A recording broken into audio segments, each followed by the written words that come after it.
Crossover. Oh, killer crossover. Just crossover. It just crossed him over nastily. Another victim to the crossovers. Cross him up and sit him down. All right, it's time for the crossover. It's brought to you by Everlow Concrete Repair in Omaha at everlowconcrete.com. Happy Friday, boys. Yeah, happy Friday to you all. How we doing today? Yeah, we got winners in this room, except for one person. Yeah, that's okay. Loser. No, I'm not a winner either. Wait a minute, the Padres end up winning? Yeah. Oh, Braves I'm sorry. bullpen blew it. Ouch. So we just have two winners in here. Well, we'll have two playoff teams too. Hey, Okay. Not Joe. Hey, no. Whoa. Have you seen our division? Yeah, you think you're we're clear, man. We just gotta honestly, if we just play average baseball, we'll be okay. Yeah. Better watch out for the Reds. People keep saying watch out for the Reds. People have been saying watch out for the Reds my entire life. Yeah. I haven't Ellie De La been hit Cruz, by dark him horse yet. MVP candidate. How many years have we been saying that too? Is that the second or third year now? Well, I think this is only his second year in the majors, right? No, it's not it's his second year. I thought it was third year. Let's see. Ellie Day. He wasn't a rookie last year. All right, let's go find out. I have a hard time remembering years as well. He made his debut in 2023. There you go. So last year was his second year. Finished 7th in the Rookie of the Year in 2023. He was a dark horse last year in that regard. Yeah, for the MVP. I just don't think you should be allowed to win MVP if you strike out 218 times. O'Neal Cruz has been around for a little bit, right? Has he been around for like 3 years? Maybe was he a year before? Well, we saw him play at Warner. We saw him play, yeah. When you were like, why is the shortstop 6'8"? Yeah, he's incredible. Yeah. So O'Neal Cruz debuted in 2021, but only had 9 at bats. And then 2022, he had his first full season. Yeah, well, and then he didn't. He didn't have a full season that year either. He bounced. Well, he had 331 at bats. Last year, that's not a full season. But that's close. That's close to a. You got on me. Half. You got on me for Ben Zobrist, like playing like 45 games in his like first 2 years. It's an improper. It's a half a season. It's a half a season. Okay, he was in the league for a pretty decent proportion in 2022. He was notable enough. Okay, but then he went back to the minors, and then last year was his first. I'm not gonna argue the details. I don't know why you're so mad. I'm just helping because just every moment you just try and find to be like you're wrong. You know what? 360 at bats is a pretty decent chunk of the year. Right now, I'm looking at it. He played 87 games. And then 350 at bats. And then he went back afterwards and played 9 in the major leagues the year after that. Last year, he had a full major league season, 600 at bats. He's had a cup of coffee in the league for a bit now. Definitely, many cups. A Trenta. Yeah, many cups.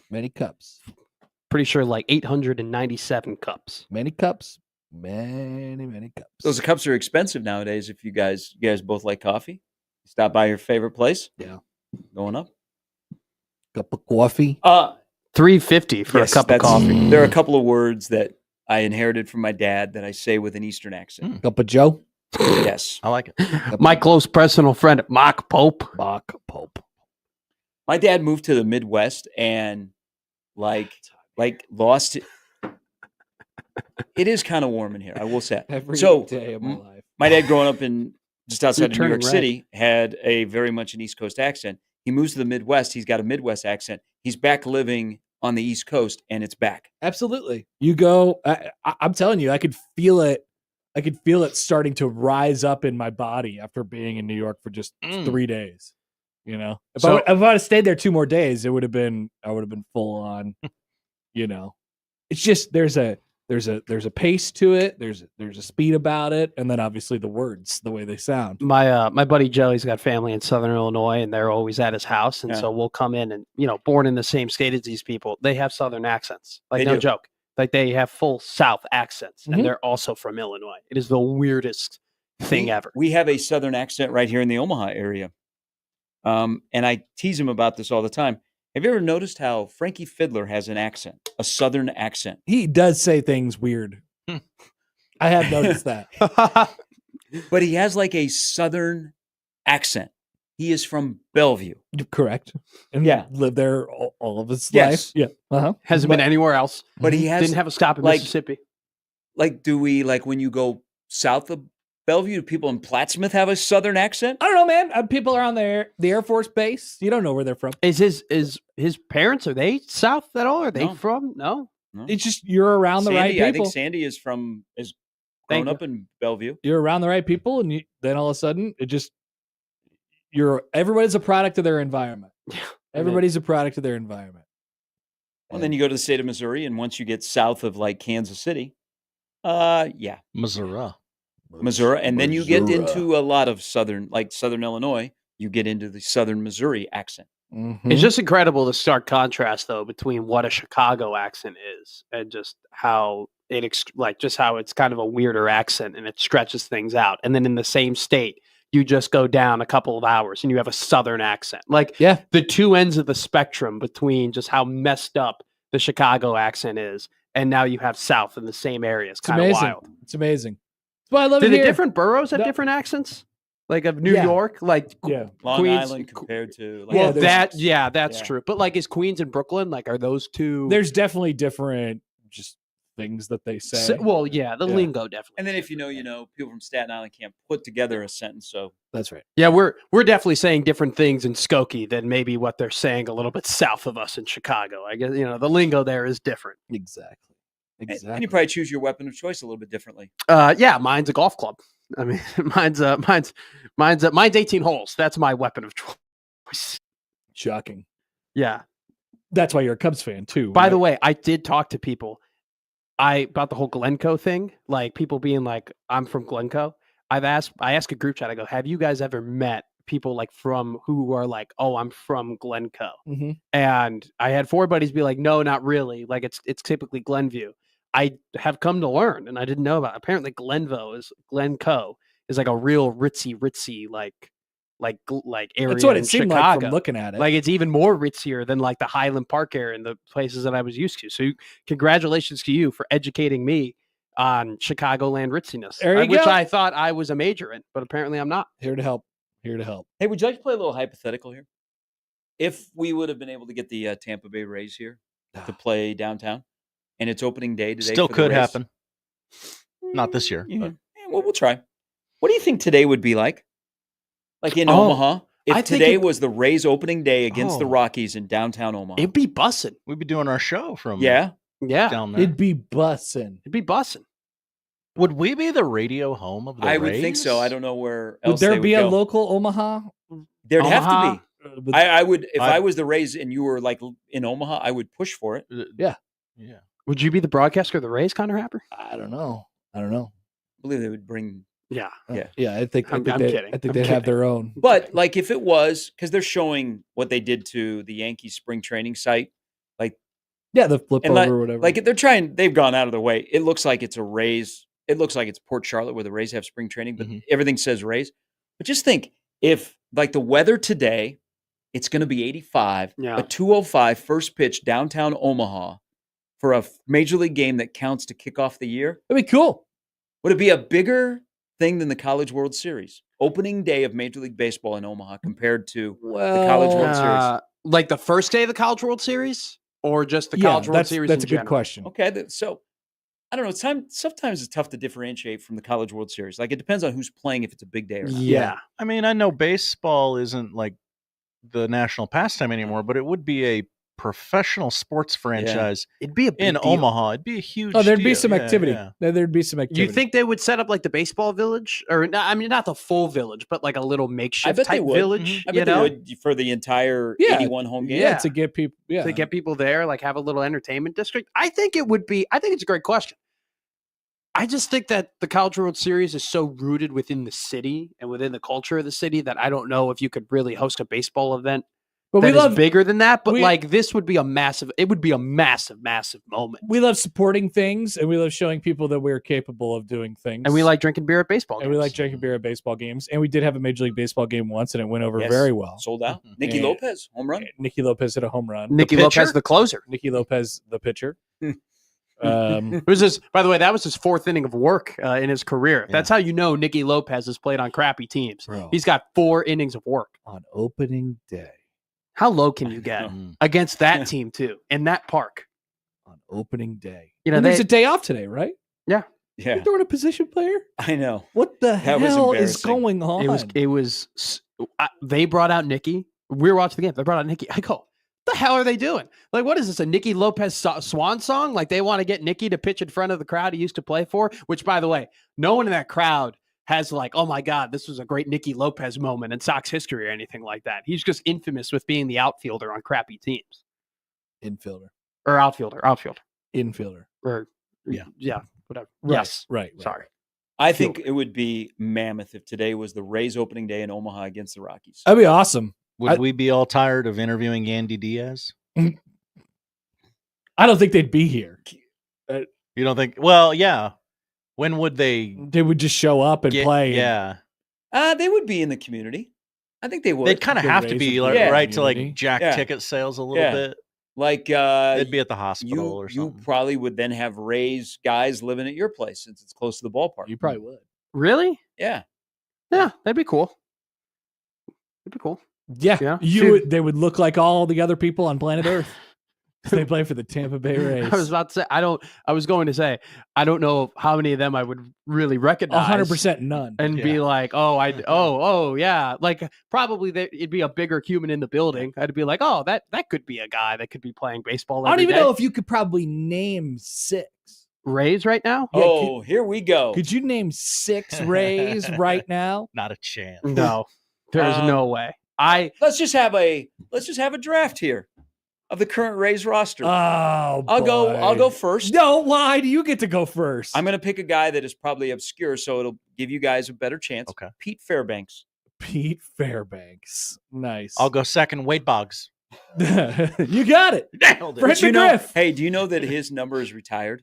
Oh, really? Yeah. So at the Trop in right field, they have their By the retired Paella? numbers, and Didn't they they do just- have 20. They have 12 because he wore 12 with the Rays. Did they sign Yarborough the other day? Did I see that? I think he's back. Okay. So there's your guy. Give me Yarborough. Oh, not on the roster. not- Crap. All Dang, maybe that send was him to the AAA. Yankees. That Not was on the- the active roster. Maybe that was the yeah. Yankees. Remember he got hit in the head?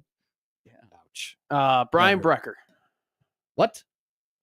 Brian Brecker? Yeah. Who's that? He's a catcher for the AA, one of their AA teams. That doesn't count. He's one of my best friends. Correct me if I'm wrong here. I believe this is a former Storm chaser, and you'll have to help me with the pronunciation. Ryan Pepio?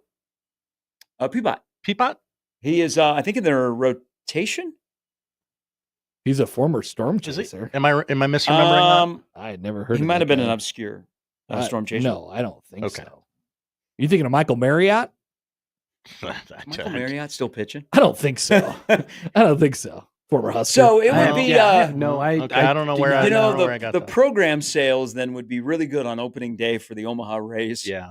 yeah, you'd have to have the full picture roster. Junior Caminero. Okay. That's a guy. I'm gonna look at their roster now. Shane tell you. McClanahan. He's their top guy, his top pitcher. Is he? He's not on the active. Is he- roster. He may be on the IL Yeah. to start the year. I think he was in the All-Star game, lefty.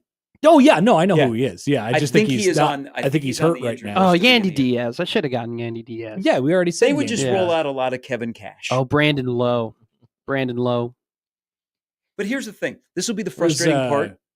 I saw what's his name, Kevin Kiermaier, doing some stuff in Toronto yesterday. Yes. He was throwing a first pitch in Oh, Toronto. He's a Rays legend. I should have got that. Christopher Morel. Okay. Yeah. That he'll be was their bad. starting third baseman. Yeah. But this still will be a team that you can't name anybody. They'll find a way to win like 85, 86 Yeah. games and be in contention. Of course for the they wild will. card. I have no doubt at They're all. the Rays. I have no doubt whatsoever. Did they? How many there's like So they don't play till today. They didn't play yesterday. they're playing at 2:05 today, I think. they're like that. The Rays are like that. The Brewers are like that. Is there any other like franchises where kind of every couple of years, like you don't know a ton of their players, but you know they're just going to be competitive? I mean, No, the Cardinals for them have been like that forever. No, But the Rays are the absolute like shining picture of this. Oh yeah, 1,000,000%. They've there's been 100 different iterations of them, and they had a core when they went to the World Series those 2 years in what 08 and 09, right? They went to the World Series both those, or no, they didn't go in 09, 08, just 08. They had a core right around that time, but outside of that, they've just been good the entire time and haven't. Yeah. I don't know who any of their players are. Remember, ever. their star player is, I think, in jail. Definitely in jail. Wander Franklin. He's not coming back anytime soon. No, I don't think. Hey, they had James Shields one time. I love James Shields. They had Evan Longoria. Hey, they had a stretch of that the Madden World Series team, because I went to 2 of those games in the World Series, but the playoffs, like when they beat the Red Sox, and they had remember game 162? Oh, the best. The final game. 2011. I mean, they had a stretch there where they kept the same players. They had Carl Crawford in left field. Yeah. The quarterback? Yes, the quarterback. And they were like really good. So before, they had Troy Percival was their closer for a bit. Before last year, the Rays made the playoffs 5 years in a row. Jeez. Wow. They made the playoffs 5 years in a row. Won 99 games, 86 games, 100 games. And then there was a 60-game season where they won 40 of them. And then 96 games. They basically win like 90 to 95 games every year for the last 5 years. And nobody has known who any of their players are the entire time. It's amazing. And there's no guarantee that they're staying in their current city. That's right. They can't build them a new stadium because they're haggling over what, like $1 or something like that. I mean, it's amazing. It's truly amazing. Come to Omaha. We'll welcome you, and we will learn all your players' names. That's a Connor Happer guarantee. Connor Happer guarantee. You have it. You have my word. Maybe they're waiting because I've heard they are going to add a video board in left field. We won't be able to see the you got to put it pedestrian bridge anymore. Right there in that there's a nice big hole for it right there. Hey, next year is going to be the year of new boards. Like CHI's getting new scoreboard. Yeah. Baxter Arena's getting new scoreboard. PBA. When they get done in Lincoln, you'll have a new Husker Vision. That's right. Do you think at the CHI they'll do like the big? Have you seen the video board at Gainbridge in Indianapolis? Yes, the gigantic, like goes from free throw line to free throw line. I don't think so. They have that in Denver. Yeah, it's cool. I like the ones where you can look up at it, and on the inside part of the board, you can see more of the information. They're doing that at PBA for next year. That'd be awesome. And they're doing really yeah for people to sit on the floor.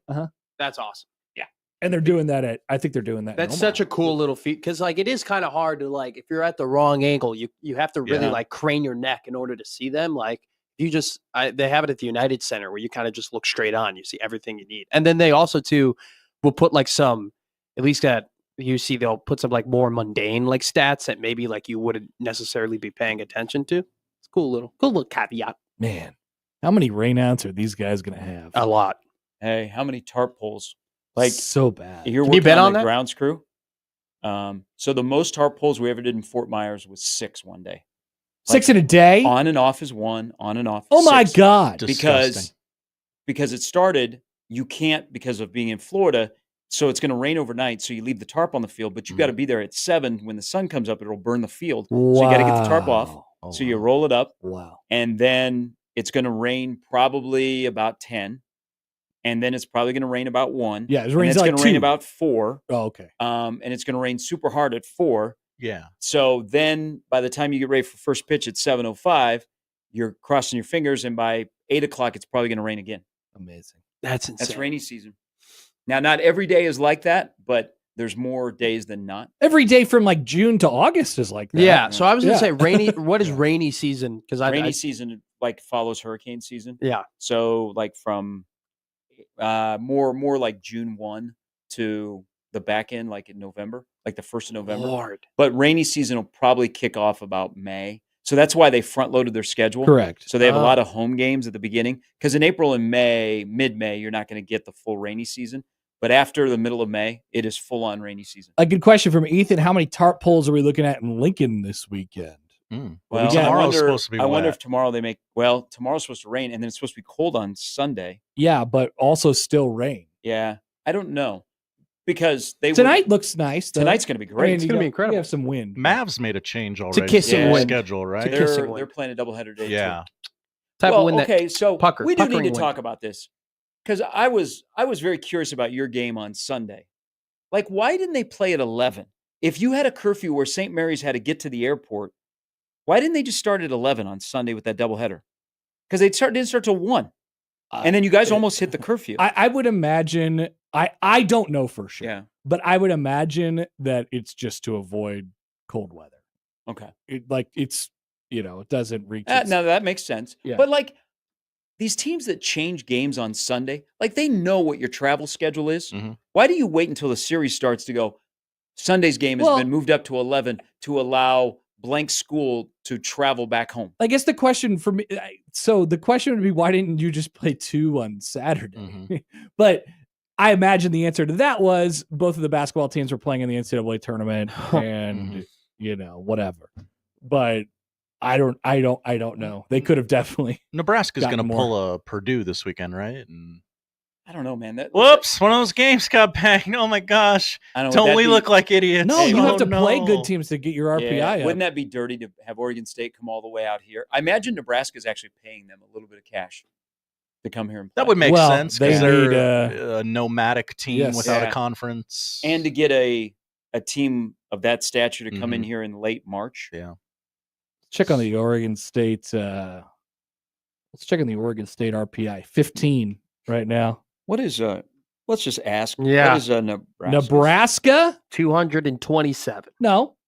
Better. No. Better. 128. 128.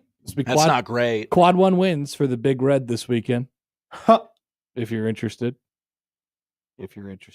They are so what? They're in the WCC in basketball, and they're independent in baseball. Mm-hmm. They're independent in That baseball. sounds difficult. So they do whatever the hell they want. Let's see what this schedule looks like. Yeah, for the okay, so we Beavs down got the stretch. You played in a couple. You played in a thing in Arizona. You played a thing in Texas. Another thing in Texas, and then the rest of your schedule looks like this: San Diego, Washington State, Grand Canyon, Santa Clara, Rutgers stopped by, Cal Poly, Washington, Nebraska. That Rutgers game sounds like they were just driving by and they gave him a think call. so. Like, hey, you want to play? I mean, we got our gloves. You got the Irvine, bats. Portland, Cal State Fullerton, Northridge. So a lot of WCC. Yeah. Like it's a lot of West Coast. They play Oregon? They got a 4-gamer against Oregon. 4-gamer against Oregon. So this is Long the Beach. furthest Iowa? east they come.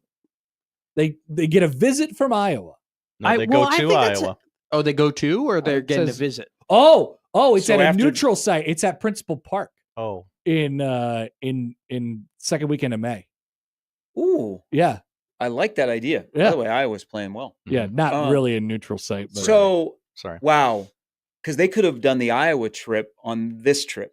Right. They That could have would- played in Lincoln and then gone to Iowa City. financially, that would make sense, Wow. right? So they must be But they're be playing- getting money to play in Iowa or play in Des Moines and here. I would hope so. They're playing Hawaii in Hawaii. Yeah, they're one of the rare teams going to Hawaii.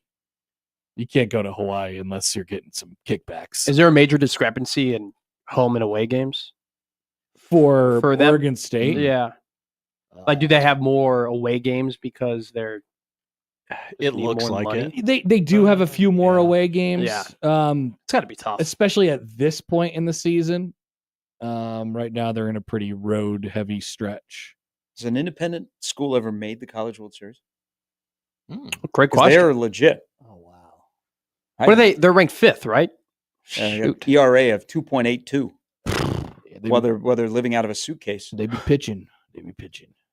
Can you imagine that discussion in the baseball office where they've won a national championship? Hey, we're not going to be in the Pac-12 anymore. And as a matter of fact, we're not even going to be in a conference. Yep. We got nothing. The Dobo, you want to come in here? Start making phone calls to see if people want to play us. Yeah. I'm telling you, that Don't you that think it'd be Rutgers pretty game. hard? That- They're good. That Rutgers game sounds like they were like, all right, go through every single team's schedule, find out Who's when coming to the every West Coast. find out when every team So may let's be see. around here, and then call them and try and schedule a game. Seriously, that's what that sounds like, which is crazy. They played Rutgers on March 18th. Rutgers, I imagine, had a trip out west. Yep, they are at Oregon. They were at Oregon last weekend.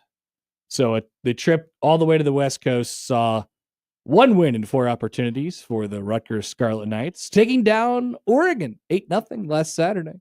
Somebody text Rob Anderson that question. Has an independent team ever made the? Ethan says Miami was independent in the early 2000s. Yeah, that's what I was kind of thinking. Like, there's got to be somebody back in that period of time where the conferences were a lot different than they are now. Because Big East didn't have baseball? Oh, God. Because Miami was in the Big East. I don't think any of those schools had baseball except for Miami. Big East baseball by year. Maybe Pittsburgh. Looks like Big East baseball started in 1985. So maybe they said we don't want to be in a conference. Maybe. Because I don't think they were. I would think so. I don't think they were having a Big East tournament in Ohio where the great Miami teams were playing. At Presco Park. Until a couple of years ago, it was at a city park, right? Like so. Yes. Well, it was here for that 1 year. Yeah, and then there's too much of an advantage for Omaha. For Creighton playing in Omaha in the Big East tournament, we got to get it out of there. Those 2,000 people were just going nuts. Teams felt uncomfortable. It was like Purdue playing in Indianapolis today, where it's a major disadvantage. Dude. But can you imagine if they were playing that at Gainbridge, not at Lucas Oil? That'd be because the Purdue fans are buying all the tickets. Absolutely, yeah. Be a real life advantage. I mean, I understand that like there's the freak out and everything like that about, oh my God, Houston's a top team. This is a reward. Like they got to play in front of the rowdiest fans. Like I understand that, and that sucks. I have full confidence they're going to beat Purdue tonight. Like they are just they're not a good matchup for the Boilermakers in terms of pick and roll defense and what LJ Cryer can do in the paint. Like I don't think they give a damn. No, I think Houston's the best team in the country. But it is crazy. It is crazy. But at the same time, you're at the mercy of what you get just in terms of the regional hosts, which are San Francisco, Atlanta, Newark, and Indianapolis. Isn't it weird, though? So, like, in years past, it's not uncommon for top seeds to get heavily rewarded, right, with playing games in cities that are close to where they play their home games, right? Like, Auburn and Alabama, like, when they've been top seeds, they've been playing in the South. Wisconsin's played in Milwaukee. This year it's happened, but it's happened with the lower seeds, like Louisville and Lexington, like Louisville. Luck. Yeah. Like, and then you have like Purdue, who's a 4 seed. They're playing in Indianapolis. Well, like, it can only work out they picked the cities billions of years. Oh, in no, advance. I know. It's just really funny this year that there were teams rewarded. It just weren't the teams that like were great this year. It was all the teams that were meh. Except for Auburn playing in Atlanta. Well, yeah, that's true. Hey, would you like how the seeding works and sometimes you get screwed? So Omaha was not supposed to be in Providence. Really? Ooh. What do you mean by that? When Bryant got to the 15 line, Bryant couldn't be where St. John's was in the 15-2 because they played him in the regular season. So that's why Bryant went to Cleveland and Omaha went all the way to Providence. It was supposed to be. And so who was the two over there? Michigan State. Oh. Which is why everyone had Omaha versus Michigan State in the bracketology. Damn you, Bryant. Yep. Set up a game next year. We settle this on the court. At Baxter Arena. This is garbage. So if they had not played in the regular season, even though Bryant is in Providence, they were going to put Bryant against St. John's. I'm sick of Bryant. You don't even know Bryant. I'm sick of Bryant. You don't even know Bryant. You just found out what Bryant was. I hate Bryant. Question up at Happer Show. Are you sick of Bryant? Are you sick of Bryant? I'm sick of Bryant. Absolutely. Bryant and their head coach, of course, Phil Martelli Jr. I think he just left. Who just got hired by VCU. Yes, good call. Yeah. Let's see. So lost a UMass Lowell last year in the turn. So I'll give you another one. Talking to somebody from the NCAA last week, because I asked them about Creighton. I said, "How come Creighton is not in Wichita?" And they said they looked around before they said it. The SEC screwed up everything. Yeah, they did. Because there were so many SEC teams that they had to balance regionals, and so that's why Creighton had to go all the way to Lexington because they wanted to because they couldn't send another 9 SEC team to Lexington. Yeah, first 2 rounds they're supposed to avoid rematches. So they went to Wichita. I'm sick of the conferences. I'm sick of the SEC. It's embarrassing. You sound like old man on Twitter. You're just sick of everything. You just what if hate everybody everything. was an independent? Yeah, and everybody be a was lot in it better. for themselves. Then we wouldn't have to worry about matchups. It and worked rules. for Miami baseball until 2006. Yeah, exactly. It's gonna Hey, work. it It's gonna worked for work Notre for Dame's Oregon. football. It's gonna work for Oregon State. Exactly. Worked for BYU for quite a while. Didn't Moose threaten to leave the Big Ten during COVID? And he was going to be an independent. That's exactly right. There's a lesson in there. There's a lesson in everything. Should have followed through on that one. Can you imagine Nebraska football being an independent and the home games that they would have and the outrage by people? What do you mean? They would just play Bowling Green and Akron for 12 games. Or does That's all it they would change play. does it change your thinking and you're like, well, hey, could have had Delaware State, but we got Miami of Ohio. That would suck. If Nebraska was an independent, they might as well just be in the MAC. I mean, they would just be. They would be screwed. At least Notre Dame has like some built-in rivalries that every year they play. Well, every team is a rival with Notre Dame. But they at least have Stanford, USC. They're going to be on the schedule. They have the ACC kind of Army, Navy alignment, right? Hey, do you think Iowa would still play us if we left? Oh, I think Nebraska would be screwed. I don't think teams. They'd be hosed. They'd be so messed up. They'd be going to the doorstep of Missouri and Kansas. Be like, KU, can you please? Arrowhead. We'll come there. No? Just 3 games. We'll come there twice. Can you please? We'll come there twice. No, it would be. Oh, they would play all the Power 5 games on the road. Just all on the road. You're not going to let us play UT Chattanooga? Well, we might go independent. What if Kevin Warner said, "Good, go"? We're going on the road to Utah State next year, my friend. And Scott Frost had so much power. He's like, "Hey, Bill, I think we should." So that we could play UT Chattanooga and Lincoln during COVID. Rutgers played. Still go 6-6. Rutgers played Iowa. They got a bye week next, and they're like, "Actually, do you want to stay in Iowa City and play us on Saturday? We need a game to fill in here." Dannon's phone rings, and it's North Dakota State, and he has a decision to make. They would have been welcomed by the Big 12, right? The Big 12. They'll take anyone. The Big 12 would have said yes. Yeah, they probably would. No, they would have gone to the ACC. Everybody knows that. The ACC? Yeah, well, just because the ACC took everybody. The ACC took Cal, they took Stanford, they took SMU. The ACC with arms wide Nebraska open. Being the ACC. More so than Cal. I would say, Fred, you could complain about road trips. Yeah. But you know what? Then they'd be like, "Hey, no, you guys are right in the middle of ACC country. You got California, you can go down to SMU." Which is still wild. Everybody knows Cal, Stanford, and SMU are in the ACC. One of the stupidest things I've ever seen. Yep. All right. You guys have a great afternoon. Get some swings in or something. I'm going fishing. And then to the blackjack table. Attaboy. It's a Friday tradition. You bet it is. Like none other. It is. I'm going to the blackjack table. I'm also going to put a couple futures on as well while I'm there. So the budget goes, typically the budget's $150. It'll be $125 tonight. All right. Got to throw some futures. That's the crossover powered by Every Level Concrete Repair in Omaha at everylevelconcrete.com. It's Friday. We'll start things off next.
It's the Connor Happer Show. Are we sure we want to do this? Could you, make an announcement that we're ready? It's the Connor Happer Show on 1620, The Zone. All right, welcome in. Happy Friday. It's the Connor Happer Show here on 1620 The Zone and on 1620thezone.com. Connor Happer, Josh Hodson with you. Hello. Welcome, everybody. Opening day is now past us, and baseball will sink into the background for the next 6 months. We'll be talking about it. We'll be watching the Tigers during the daytime. Oh, I can't wait. A lot. We got anybody going today? No, because Rob Manfred is an idiot. Idiot, Rob! He's so bad. I don't understand. How is this possible? Hey, let's everybody start at the same time they against had the Sweet 16. 0 games that started at 1:00 or earlier yesterday on opening day. Your biggest day of the year, or definitely your biggest regular season day of the year. And then today on secondary opening day, it's Friday. Still, yet again, no offerings before 3:00 this afternoon. A quarter of the teams don't play today. Yes. 3:00 this afternoon. And not to mention yesterday, Rob, I know this is your fault. MLB TV broke. I don't know how this is your fault, but it's your fault, Rob. It is. MLB TV, the thing that everyone agrees is like, oh, you actually got this one right. This is good. This is an asset for me to have. That's right. I'm glad I have this. And right there on opening day, nobody can use it because it's broken. But then it came back at some point in time. But it was gone for a long time. Josh, can't happen. I'm sorry. And I'm taking it all the way to the top. Yeah. I have to take it all the way to the top. It's you have to be held responsible for things like this. So before I knew that this was I don't know if we're talking about this now, but we're here. You go for it. Before I knew this was like a global thing, I was like, oh, this is a me problem. And it said on my computer yesterday, hey, maybe if you clear your cache, this will work. Oh, and now this has caused a whole other set of problems. Right? So I said, okay, I would really like to watch the baseball game. I cleared my cache, and now I'm locked out of all of my other accounts. And I still didn't get into the MLB yesterday. So That's horrible. Yeah. So I blame Rob Manfred for that too. Yes. For Josh not having access to StreamYard before the show begins. I had to go with my hat in hand and go, Connor, could you please start a stream for the viewers? I don't know how. And I tried to help you, but apparently you use StreamYard from a much different. I just turned the computer on and it's there. I don't. You've never asked questions. Nope. You've like, what do they always ask in Westworld? Have you ever considered your reality or whatever the question was? And Josh is like, absolutely not. Haven't had to. Haven't had time to. It just works. I've never considered that whatsoever. Nope. How is this working? I don't care. It's just there. CJ writes in on YouTube, Rob Manfred does not want the people to watch baseball. It's very clear. I am forced to believe this. We are forced to believe things like this. Rob, if you want to change the tide on yourself, make it better. Yep.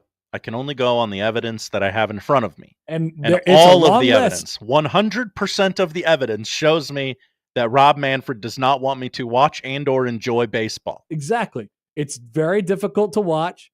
It's becoming more difficult to enjoy. Remember last year at this time, we were talking about how the letters on the jerseys were so itsy bitsy, teensy weensy. They're back now. They're back to being big. So he at least fixed that piece of it. I mean, it's a bad day for Rob.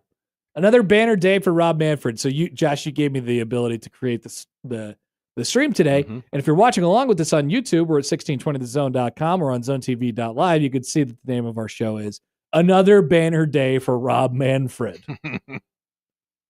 So that guy hates baseball. Yeah. And so maybe we get some SEO, and when you search Rob Manfred on YouTube and you want to watch takedown videos of him, you get the 4-hour live show of the Connor Happer Show today. And to my knowledge, was there ever a like acknowledgement post on social? No. MLB.TV's account there never was went. one thing. One of the stupid Major League Baseball. It may have been the Major League Baseball account, MLB, the MLB account yesterday. They tweeted out like nothing better than seeing this, and it was the picture of the slate on MLB.TV where it says your event will start soon. Mm-hmm. And that's what everyone was seeing the entire day yesterday because it didn't work. I mean, just an amazing twist of irony and a horrible, horrible mistake. That tweet was taken down for the record. Sure. It's almost like everyone going to the same place at the same time is a terrible idea. Why you should stagger those start times. Today on the show, we'll talk to Brian Munson of Husker Online. Damn right we will. Just a few moments. It's been a while for us, or been a while for me anyway. Yeah. There was the NCAA tournament. There was, I was gone. There was, I guess it's been 3 weeks. So Munson will join us coming up at 11. Brian Christopherson at 11:30. Steve Sipple coming up at 12:30. How will Steve do in the punt catching activities at the Husker Day? Yeah, is he Team Compton or Team Foreman? I don't know. I haven't got the rosters yet. We'll see.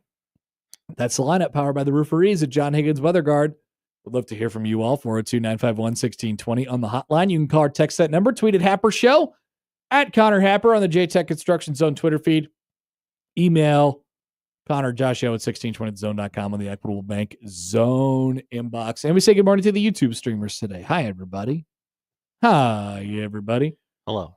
Mike says you need to make a silly thumbnail for this YouTube stream. I did make a silly thumbnail for the YouTube stream. Oh, you did? It had Cooper Flagg on it. Wow. Did you outline him? No, I just put a picture of that Cooper. Helps the algo. Nothing helps the algo more. I just put a picture of Cooper Flagg on there. Wow. Cooper Flagg, he be hooping.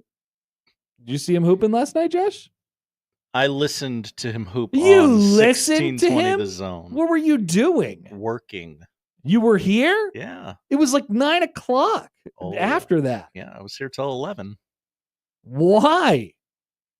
Heavy Why? is the head that wears the crown, Connor. I guess so. Wow. Do you know where any Omaha Storm Chasers imaging is? If so, you could be a great help to me. All right. Awesome. So that's why Josh was here very, very late last night. All right. So we have other things coming up on the show today. Yes, we will talk crap about baseball and why they can't get anything right. There are more Sweet 16 games tonight, and we'll get to the ones from last night. Will more than one of them be good? We could set that over under. Okay. Set that over under. There's some college baseball this weekend. Nebraska welcomes in Oregon State for 3. It is excited listener Ethan on Twitter, who is a big Oregon State baseball fan, has been looking forward to this weekend for many, many, many, many, many, many, many, many years. Congrats, Ethan. We'll hear from Holgo the Oko. I love that guy. He just says things, you know? Folksy. He just kind of says it. I don't know. You know, one of those guys. I like him. And plenty more throughout the show here on a Friday. Once again, Munson, BC, and Sipple are our guests today. We're off and running. Thanks for being with us on a Friday edition of the Connor Happer Show on 1620 The Zone.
let's get back to the Connor Happer Show on 1620 The Zone.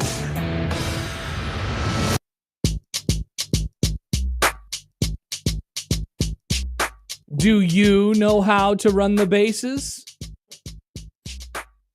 May I interest you in a job playing for the Kansas City Royals? Oh, no. Well, I'm just saying. It doesn't seem that hard. Does it? I mean, they let kids do it all the time. Exactly. They know what they're doing. They would know if the guy is caught up in a rundown between third and home that the guy on second base should probably just like chill. Stay right there, man. I mean, you could either chill or definitely get to third base. It's going to have to be one or the other. Whatever you do, don't end up in a second rundown in between second and third base, which I thought briefly was going to cause a third rundown, but luckily nobody is capable of being that idiotic. A second rundown has hit the Royals. Not even the Kansas City Royals base running. That team stinks at doing that thing. And they have for the last couple of years. It is amazing how it bit them directly in the keister on opening day. Mike says on YouTube, Hi, Mike. I'm panicking already. Oh, no. I don't think that you should panic. I don't think that you should panic already. But yeah, it was a bit of a disheartening loss for the Royals yesterday. Royals. Braves bullpen blew their game, so yeah, I'm right there with you. Yeah. Different kind of pain, but a pain all the same. Black Cat writes in. Hi, Black Cat. Melendez sold big time, was always the Pasquatch.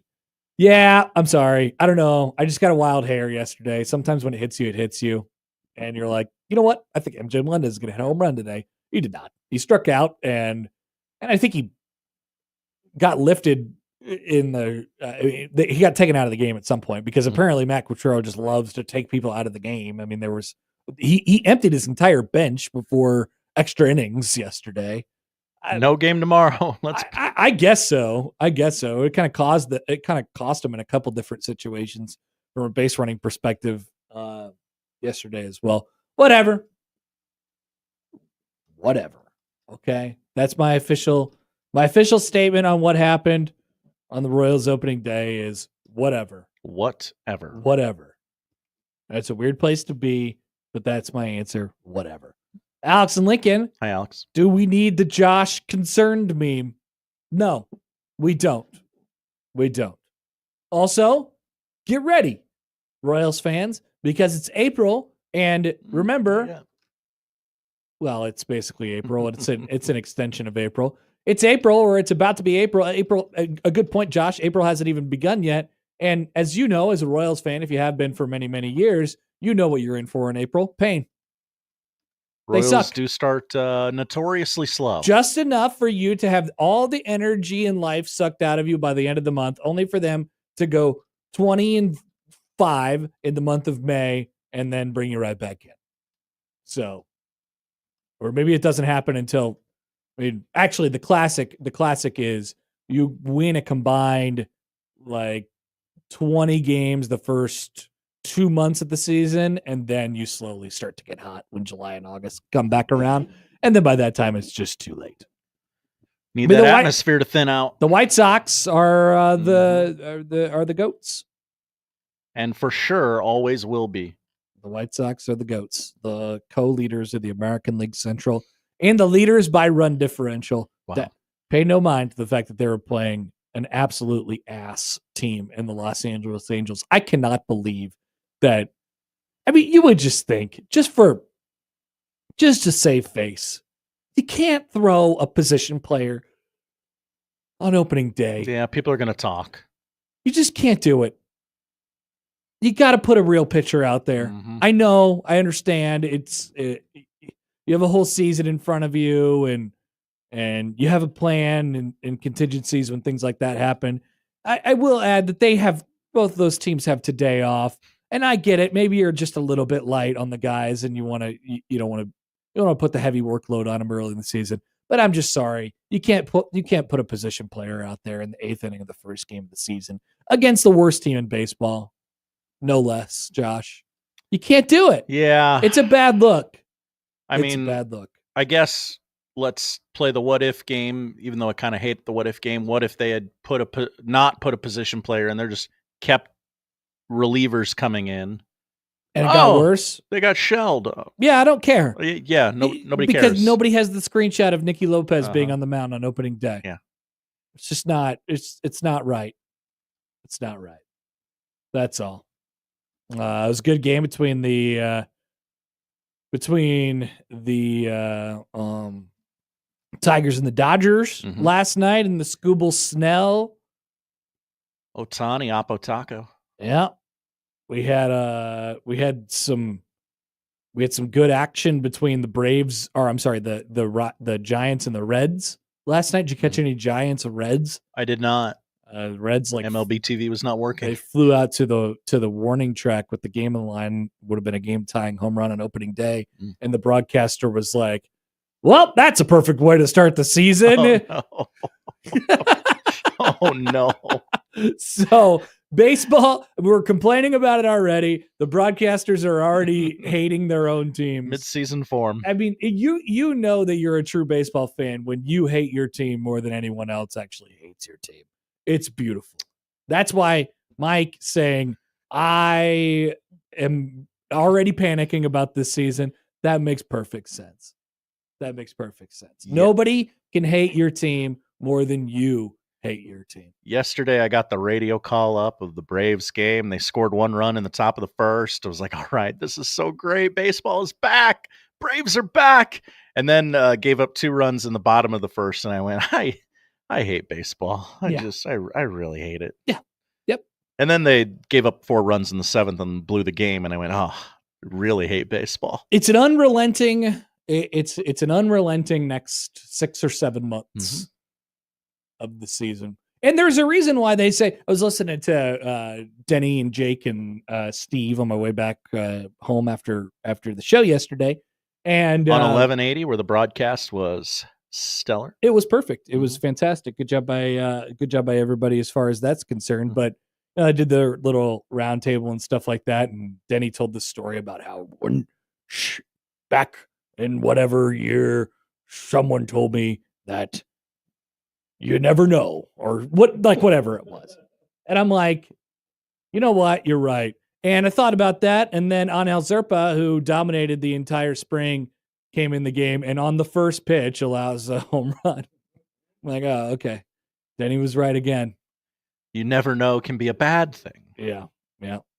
All right. So enjoy. If you're a baseball fan, if you're in the trenches like Josh and I are with our teams every single day,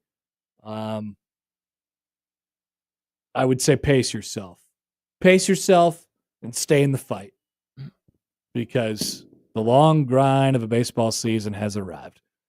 Coming up next, we'll talk to Brian Munson. The long grind of a football offseason has arrived as well. What is going on with recruiting? Is recruiting canceled? Because Matt Rule and his staff are clearly taking it easy right now. They're kicking back and they're saying, we're just going to see what happens with this whole rev sharing NIL thing. So what does that mean for Nebraska in the recruiting space right now? We'll find out from Munson next on 1620 The Zone.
Brian Munson.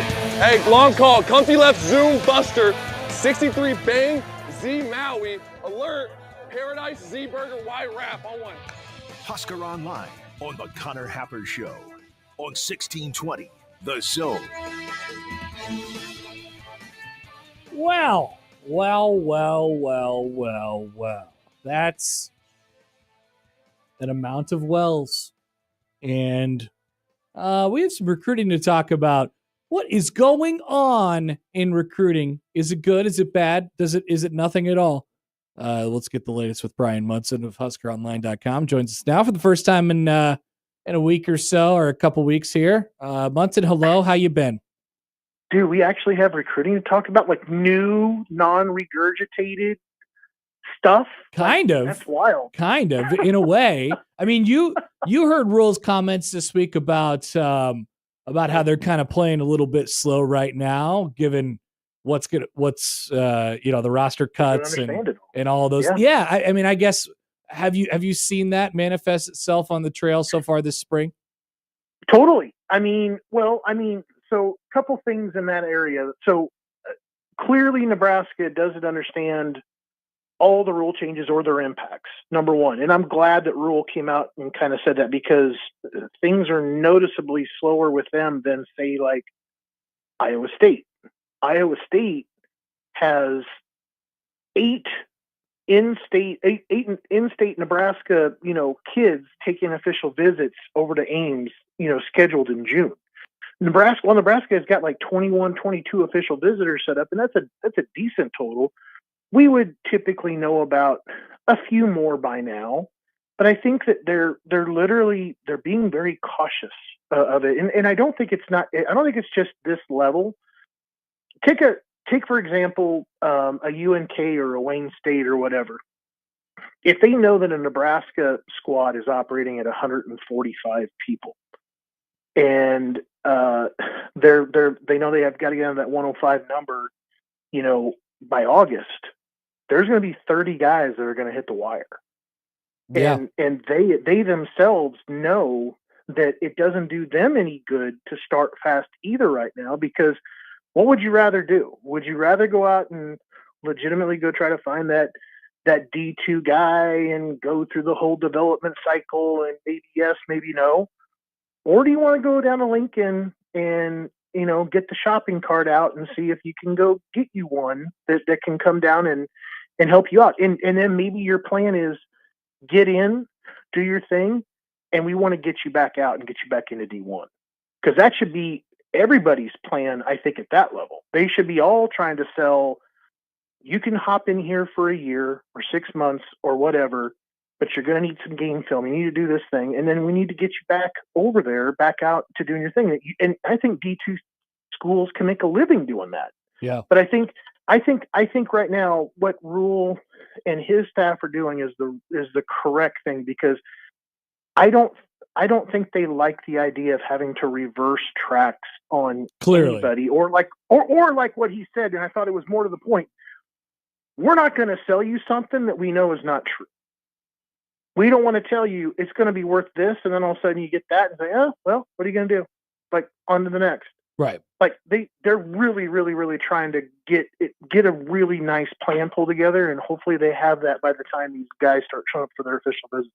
Did you read that into? Because I think there's a couple different ways to read into that, and basically, yes, what you said is what he said, which is we're not going to go back at the end and reverse course. We don't want to lie to you. We don't want to promise you something that we can't promise. And obviously that's super honorable, and you see the reason why that's happening right now. Did you read that as more of a numbers on the roster question, or a numbers on the here's what we can do for you from a how much you're going to be compensated question? That's right. The second. I think the 105 is pretty hard and fast, right? And there had been some rumblings about, well, is there going to be a 20 practice man roster kind of added to it, very similarly again to like what the NFL uses? And I don't think it's like a 10 number there with 53, but it's 5 or it's 7 or it's something, right? They've got some number that they add on to it to where they can bring some guys up and move guys between the between the numbers, but so far there's been no additional kind of conversation around that. So I think as you kind of said, either A or B. It's definitely B. They're still trying to figure out, how all of the numbers for NIL are going to be impacted. When you're in the 85, you're on scholarship, or then there's the NIL, and there's the profit sharing, that goes on top of that. And then I think then it's just like this very, very unclear kind of thing in terms of compensation.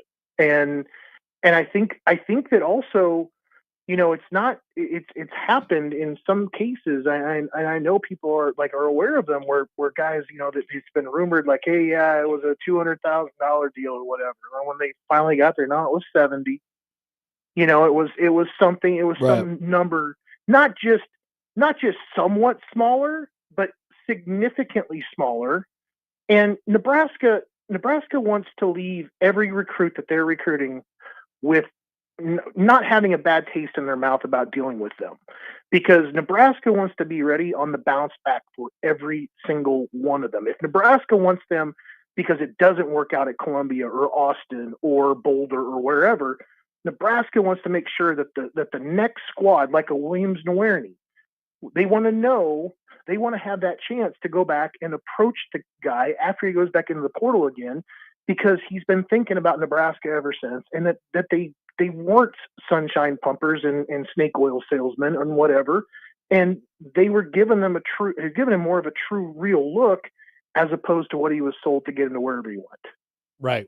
It's now that is not the case for everybody. As no, I'm sure you could see out there right now, there's a lot of schools that are going to try and get a lot of these NIL deals, especially the big ones, in under the wire here before potentially there are some more rules on this or regulations on this over the summer. I mean, the whole deck is going to get reset in the summer here, and it's it'll be interesting to see how this goes, especially for the next couple months before that goes into effect. No doubt. And I appreciate what Coach Rule's doing, because I think he could really ruin the barrel right now if they decided to go out and do something that was, maybe a little more optimistic than what it's going to be, and they didn't have the best facts at hand to kind of have the right approach with these guys and give them the right numbers. You can really taint things pretty badly, and that's an unnecessary risk. I mean, you can just tell people that it's going to be a number and you think it's going to be a good one, but you're still trying to process it. Yep. Munson, tell us about, I know we talked a little bit about Trey Taylor before, the 2027 quarterback. He's on campus still, I think. Leaving today. Should be leaving probably in about 30 minutes. There you go. So he's going to make his decision coming up this summer. Once again, this is a 2027 quarterback, but a pretty highly touted guy, and he's got some big visits coming up, I guess. How did it go for him, and how does Nebraska look in position with him? Yeah, he told me some really great stuff. So I was kind of trying to lay out the groundwork for my relationship with Trey, and I've talked to him now. It was either 2 or 3 times. I've talked to his dad, once or twice, and I've texted with his father a couple of times as well. And they're a very transparent bunch. And I think that, honestly, the other side of that transparency is just a very honest way and straightforward way of kind of going through the process, and not letting NIL compensation, potentially lead the way. It's not been about money with Trey. It's not how he set up his summer tour or spring tour list of schools that he's going to go see, like with Nebraska yesterday and A&M today and tomorrow, and then Auburn after that. He's not let the dollars kind of lead him away. He told me straight blank last night. He just said point blank, he goes, "That's not me. That's not what I'm about."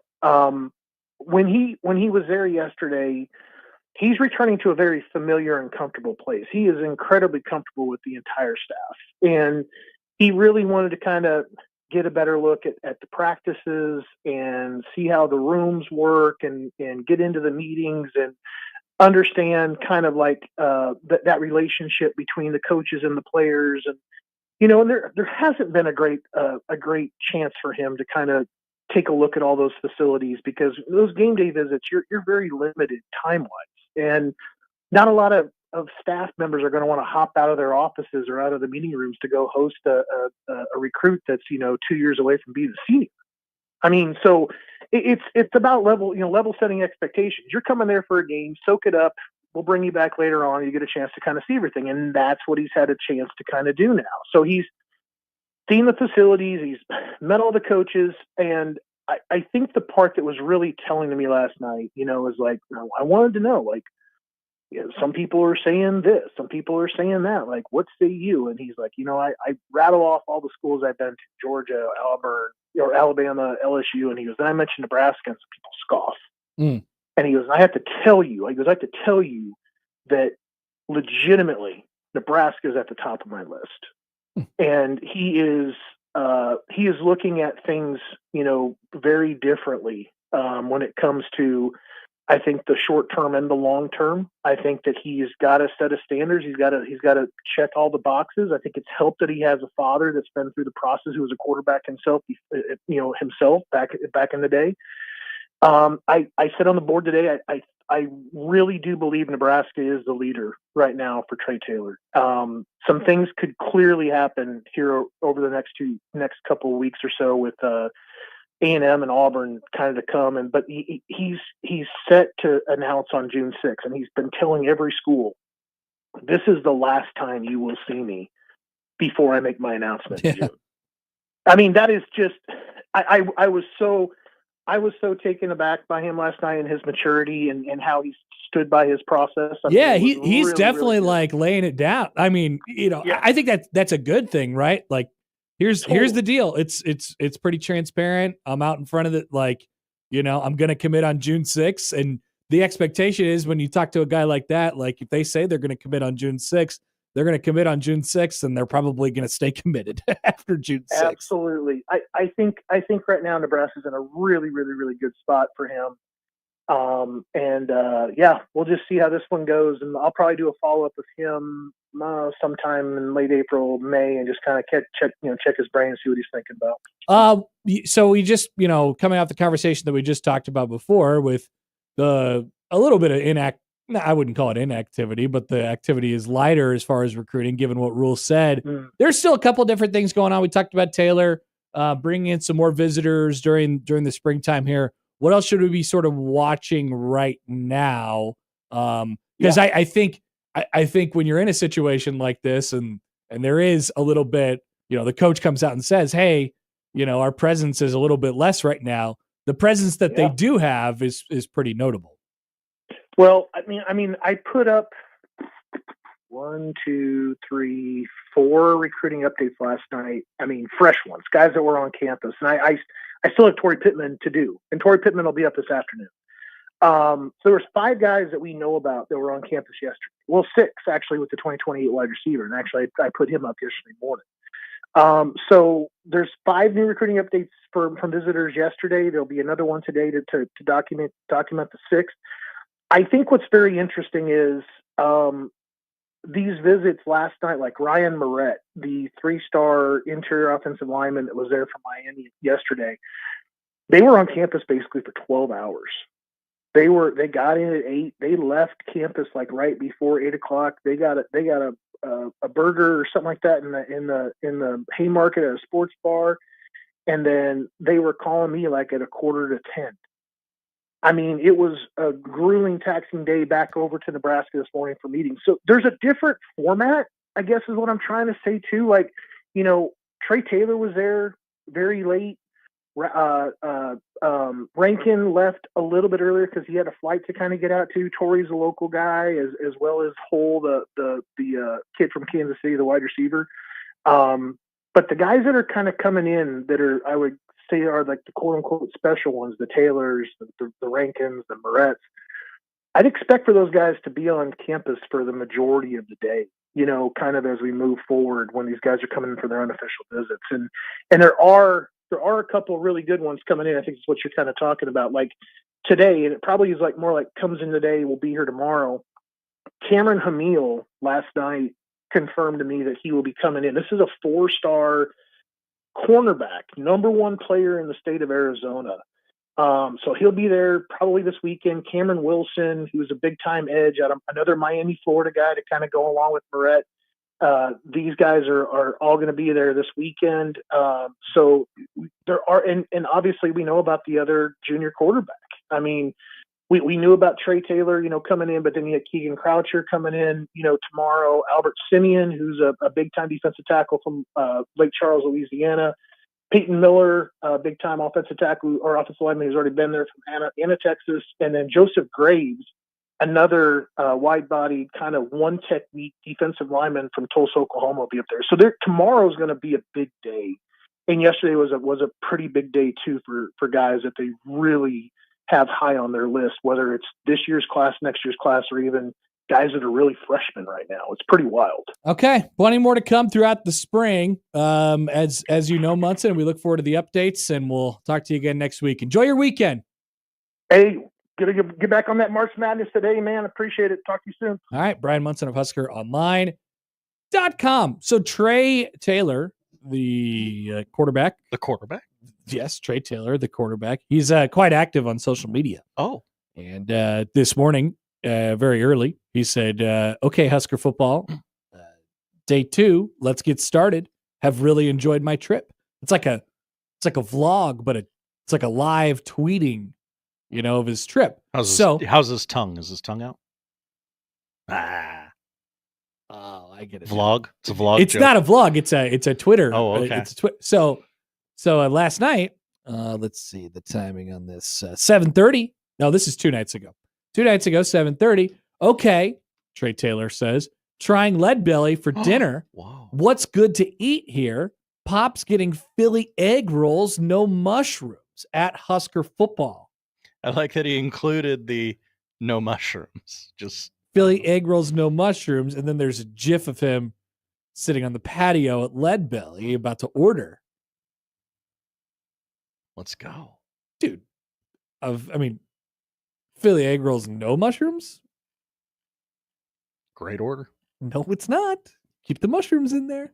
Why, Josh? Because they're supposed to be there. They're there for a reason. Why would someone put a fungus in your food? Josh, you are a child. One day you will learn that mushrooms are fine. It really has no effect whatsoever. In fact, in a lot of cases, mushrooms are good. They are good. I would eat a mushroom just plainly right now. Right now? Just eat a shiitake like a hand fruit? Is that what you're doing? Dude, Portobello? I would eat a mushroom. I would eat a mushroom right now. Okay. You ever had like a fried mushroom? No. They're delicious. There's never been mushrooms on your hamburger? I mean, I have eaten mushrooms. You have eaten a mushroom. I do not care for them. They don't taste like anything. Tastes like fungus. Why do you know what fungus tastes like? Now that's a good follow-up question. Just saying. Mike says mushrooms in Josh's chili. Oh yeah, if somebody put a mushroom in one of those 12 bowls of chili, you wouldn't be eating the chili anyway because I have teeth. Unless I'm asked to judge a chili contest. Text from the 402. Hi 402. Mushrooms are nasty unless you're trying to trip balls. Good take. You trying to trip balls, Connor? No, I just like mushrooms. I'm fine with mushrooms. I never had those kind of mushrooms before. Okay. The mushrooms that I have had in my life did not make me trip balls. Let me just say that, Josh. Good clarifying statement. Thank you. Thank you. Brian Christopherson is coming up next. BC? Yeah. We'll talk to him about some of his observations from practice. And tripping balls. Yeah, we'll probably talk about baseball too. We'll probably talk about the Twins and the Royals and things of that nature. But can I play a little video real quick? Oh, yeah, please. It's from Dana Holgerson yesterday. We'll jump more into this. We'll have the full quote for you later on in the show. But remember last year when Marcus Satterfield was asked if he had a target for yards per play? Yes, I do. And he was like, oh, man, that's a good one. Story of the year. I have no idea. He's like, oh, man, that's a good one. I just maybe like 4 to 6. Like, what's good? And everyone was everyone was like, oh no. Oh God. So Dana Holgerson got asked yesterday, not what's a good yards per play, but do you have targets? Because his offense is, I mean, there was a long preamble to the question, but his offense has gone through a bunch of iterations of whatever, like rushing yards, passing yards per game. Is there kind of a split? And he had a whole answer. And once again, we'll play it for you in the noon hour. But at the end of the answer, and this is as he's leaving the press conference, he says this. Are you ready? Here it is. The yardage doesn't matter. I'm going to go to the beginning. Here we go. To me, yardage doesn't matter. All good? Yards per play matters. All right, guys. See you later. Yards per play matters. What's up, brother? That's my tight ends coach I'm making fun of in front of all of you. No, I don't think he did that on purpose because he definitely doesn't know about that. But that was funny. If you stayed all the way to the end of the Dana Holgerson press conference yesterday, you were rewarded with that lovely, tasty treat. A great, great clip. Yeah, yardage doesn't matter. Dana Holgerson is going to be, we're going to enjoy him. I mean, hopefully his offenses are fine or whatever, but like his quotes have the potential to be really good. I'll play the start of this clip that we're going to love as well during his time here. I don't worry about it, All right, here we go. I don't worry about it, I don't worry about it. Hey, Josh, what do you think about those mushrooms? I don't worry about it. I don't worry about it. That's me. Connor, what do you think about the fact that there's going to be mushrooms inside of your Philly egg roll? I don't worry about it. I don't worry about it either. I don't worry about it either. Thank you, Dan. I don't worry about it. So we'll hear more from Dana Holgerson coming up in the noon hour on the show. But we'll hear Brian Christopherson's thoughts from yesterday at practice, Dana Holgerson, and so much more coming up next on 1620 The Zone.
Hey, Brian.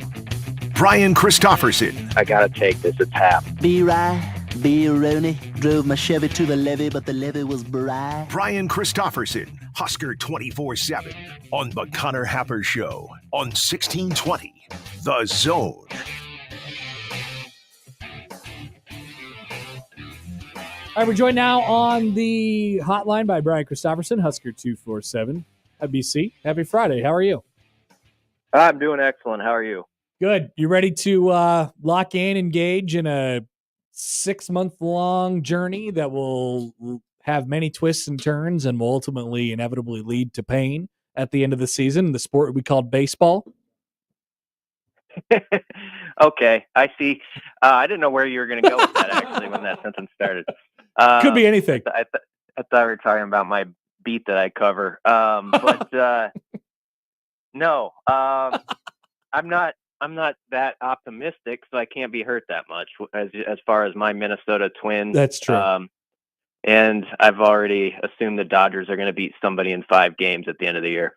Right. That's great. Set the bar really low, and then you won't be able to get your hopes up. Now, I don't know. The Twins will inevitably, be like 8 games ahead of first place in August, and I don't know. We'll probably chat with you at that point, but you could still. We'll just point you back to this conversation when you said it doesn't matter what happens. Inevitably, the Dodgers will win the World Series in 5 games, and I can't be hurt. Yeah, I don't want to act like I'm not invested, though. The Twins are a team where, like when our boys blow a late inning lead, I have to walk the dog around the block a few times. So it sticks with me for about an hour, and I have to it's the only team that I follow where I have to keep myself from I hate to say this, but hate tweeting. I get angry, I'm I want to just type something out. I'm so mad about such and such right now. And then I'm no, that's stupid. And so people should never do that for any sport, but I do understand why people do it, because I have to control my rage for 5 minutes after a tough loss. Well, no, you'll fire one off. There will be one that sneaks in at some point during the season. Whoa, BC went over the edge. Yeah. All right. At practice yesterday, before we get to what was said, what was seen? Did anything sort of stick out to you as you sort of perused around Nebraska football practice yesterday morning? Yeah. I liked watching the one-on-ones between the receivers and DBs. I spent about half the time doing that. And it's just, it's not like you can take some major opinion out of it. I do think this, though, watching Sierra Wright, you know how some guys have that season where they jumped into a big role and they lived in those shoes, and now you can tell they're just walking tall. They're ready maybe to be really good. Sierra Wright has a little bit of that. He gives off that impression, at least. And so, I watched him cover guys on 4 drills. I'm not acting like he's going to win the Jim Thorpe or something, but I do see that that's a guy who, feels like a veteran on the team, and I think is going to be really good for that room as the other guys are competing. But it's, you have Bly Hill coming in and making a nice breakup, and Donovan Jones is out there, and it's just it's an interesting crowd, and I don't know how they're going to sort it out, but I guess that's a good problem to have, that they do have options. Andrew Marshall's interesting too. I was kind of struck by him. Yeah, it seemed to me that, and Holgerson went on to talk about this afterwards, but everybody sort of noticed the running backs and what they were doing as far as pass catching was concerned. This is now, it's growing into probably one of the lead kind of, I don't know about storylines, but it's one of the lead things of the spring here. Running backs being used, whether it be in the spring, in the screen game or in the pass game. Yeah, no question. You go back to last year, and Emmett, I think, improved as a runner, but you saw that he could have a gift out of the backfield catching it. He had 24 catches in those last 4 games. Some of the biggest plays too in those games. You think about USC, where they got him out in the flat, easy toss and catch, ends up being a touchdown. 4th down in the Pinstripe Bowl against Boston College. I think he had a big 3rd down play on a similar thing against Wisconsin too. So it's not just that there was a high amount of them. It was sort of when they came. It's a nice outlet for Raiola in some clutch situations we already saw at the end of last year in Holgerson's offense. And so I just think that's going to be part of the deal. We've seen, the running back position evolve more where you do have to have good hands and do everything. Some teams more than others. I think it's going to be a necessity to play in this offense. If you're a back, you're going to have to be that sort of the guy who views yourself, like Emmett Johnson said, as a weapon and not just a quote unquote runner. That's also why you don't discount, like when you hear Rule the other day mention like Kenneth Williams, a walk-on or somebody like that. I don't think Holgerson's going to care like what your background is, or if you had 4 stars, or if you came from Lincoln High or whatever. If you've got a knack for something that he thinks he can really utilize, I think anybody could jump into the mix there. So that's going to be kind of fun to watch that play out. A consistent sort of through line here from Rule to Holgerson is they've been talking about, people always ask, all right, well, what's the Dana Holgerson offense look like going into his first full season here, building off of the end of last year? And the answer to that has been like, well, I don't know that there's anything different. It's just we've pared things down, and there's different things that Dana wants to emphasize. It was really the same thing from Holgerson yesterday. Do you take him at face value on as far as what the offense is going to look like, the plays that they run or the things that they do are generally going to be the same with just different, maybe different paces, maybe different, ways to get people the ball. Like, you buy all that? Yeah. I think even last year, I know they were in a bind, but I think you see the advantage sometimes in narrowing it down and just playing faster. Like, even in that USC game, I know they didn't put up like a gaudy stat line that day, but it felt different to me. And not just because we were supposed to say it felt different because Holgerson was the OC, but it just felt like there was more rhythm with how the plays were coming in, and guys like felt more confident, like this is what I'm supposed to do. And so, yeah, I do take him at face that he's not going to overcomplicate this thing. He had a line about like he narrowed it down like 50%. And I don't know if that was just like for the spring, maybe like you're right now, let's focus on these things and then you build up from there. But I do think he's very cognizant of that. And like we heard that even last year from him with like the wide receivers, like a lot of those guys, or like a Ja'Cory Barney was working at multiple spots. And when Dana became the OC, it's like, let's just lock him in at one spot and have him be really good at it. And not that there aren't going to be cases where a guy has some versatility and goes in other places, but I think that's a good example of do something really well. And, don't be that jack of all trades, master of none, I guess. So I do think there's something to that. It was interesting how he just spent his January looking at his computer screen, though. Like in his office, I can kind of picture it. I can't lie. I'm delighted whenever Dana goes up front. Like I had no idea what he was going to be like with the press, honestly. But he's just a fun guy to listen to, and I think he's a straight shooter. Oh, 100%. I think that's the big takeaway from him. He's a straight shooter, and we were all wondering, okay, what's this going to look like once he knows all the people and understands sort of what they can do. Like, we haven't even seen that yet. I think that's the thing that sort of people are looking at going into 2025 and saying, man, you saw that little bit of difference at the end of 2024, and that's without him knowing anything. He just seems a lot more comfortable now. I guess that was one of my takeaways from yesterday. You know what really jumps out? You could say, well, this is just coach speak, but if we're going to say, and a lot of people are going to nod their heads that, yeah, this guy's just candid, tells it like it is. He's big on Dylan. And I mean, you could say, well, that's Captain Obvious. This guy's a 5-star recruit and all that. But like, the way he talked yesterday about like how, he'll be calling the play, and like halfway through it, Dylan's basically like, got it. Like he throws in some compliments where he will say like in certain areas, he's as smart of a QB as like I've coached, and this is like a second-year player. So you can contribute that on the pile to the hype machine if you want. But if we talk about a coach who we, kind of tells it like it is, I do think like he sees immense possibilities in Dylan because of how his brain works.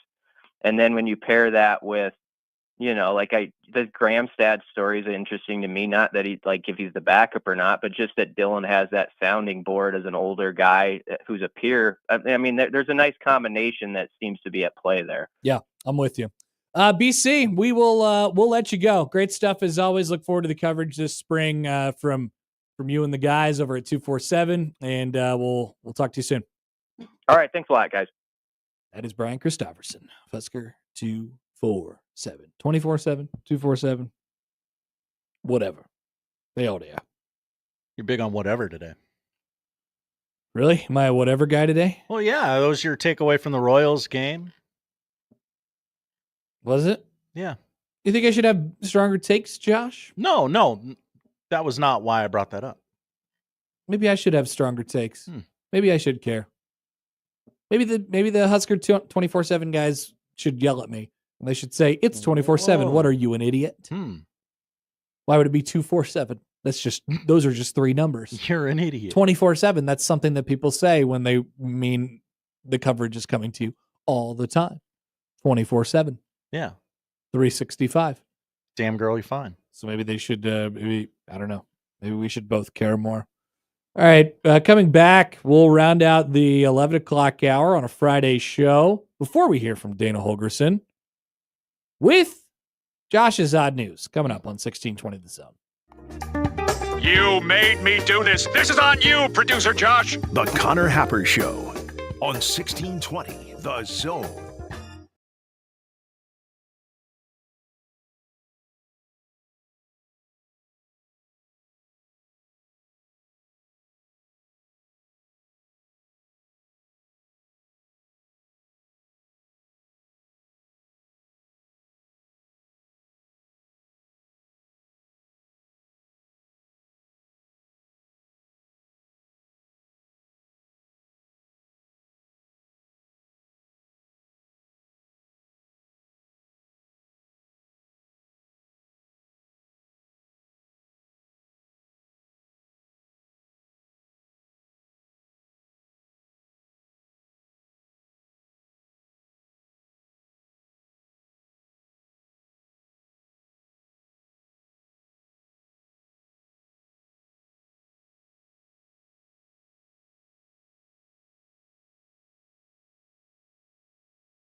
The sun is out and our crews are on the rooftops right now. Hey, it's Garen with Shamrock Roofing and Construction. Time has almost run out to get your roof covered by insurance from last season's storms. Get on the schedule now and we'll work with your insurance company to help you get the repairs or replacements you need. One call does it all at Shamrock Roofing and Construction.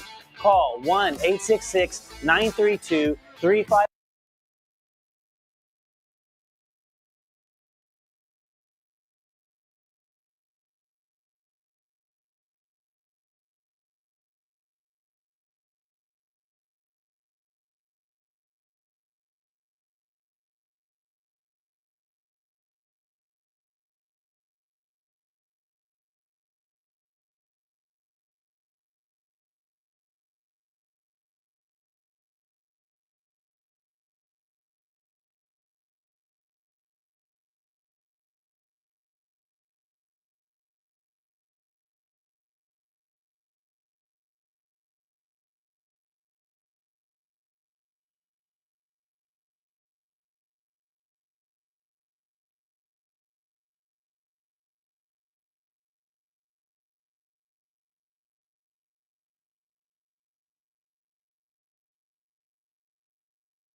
And now we've reached the point in the show where Josh Odson reads the peculiar, the bizarre, the comical, the odd news with Odd Son. Odd news, Odd Son. See what we did there? The odd news with Oddson. All right, let's get weird. What's going on? Oh, we're going to get weird, Connor. Good.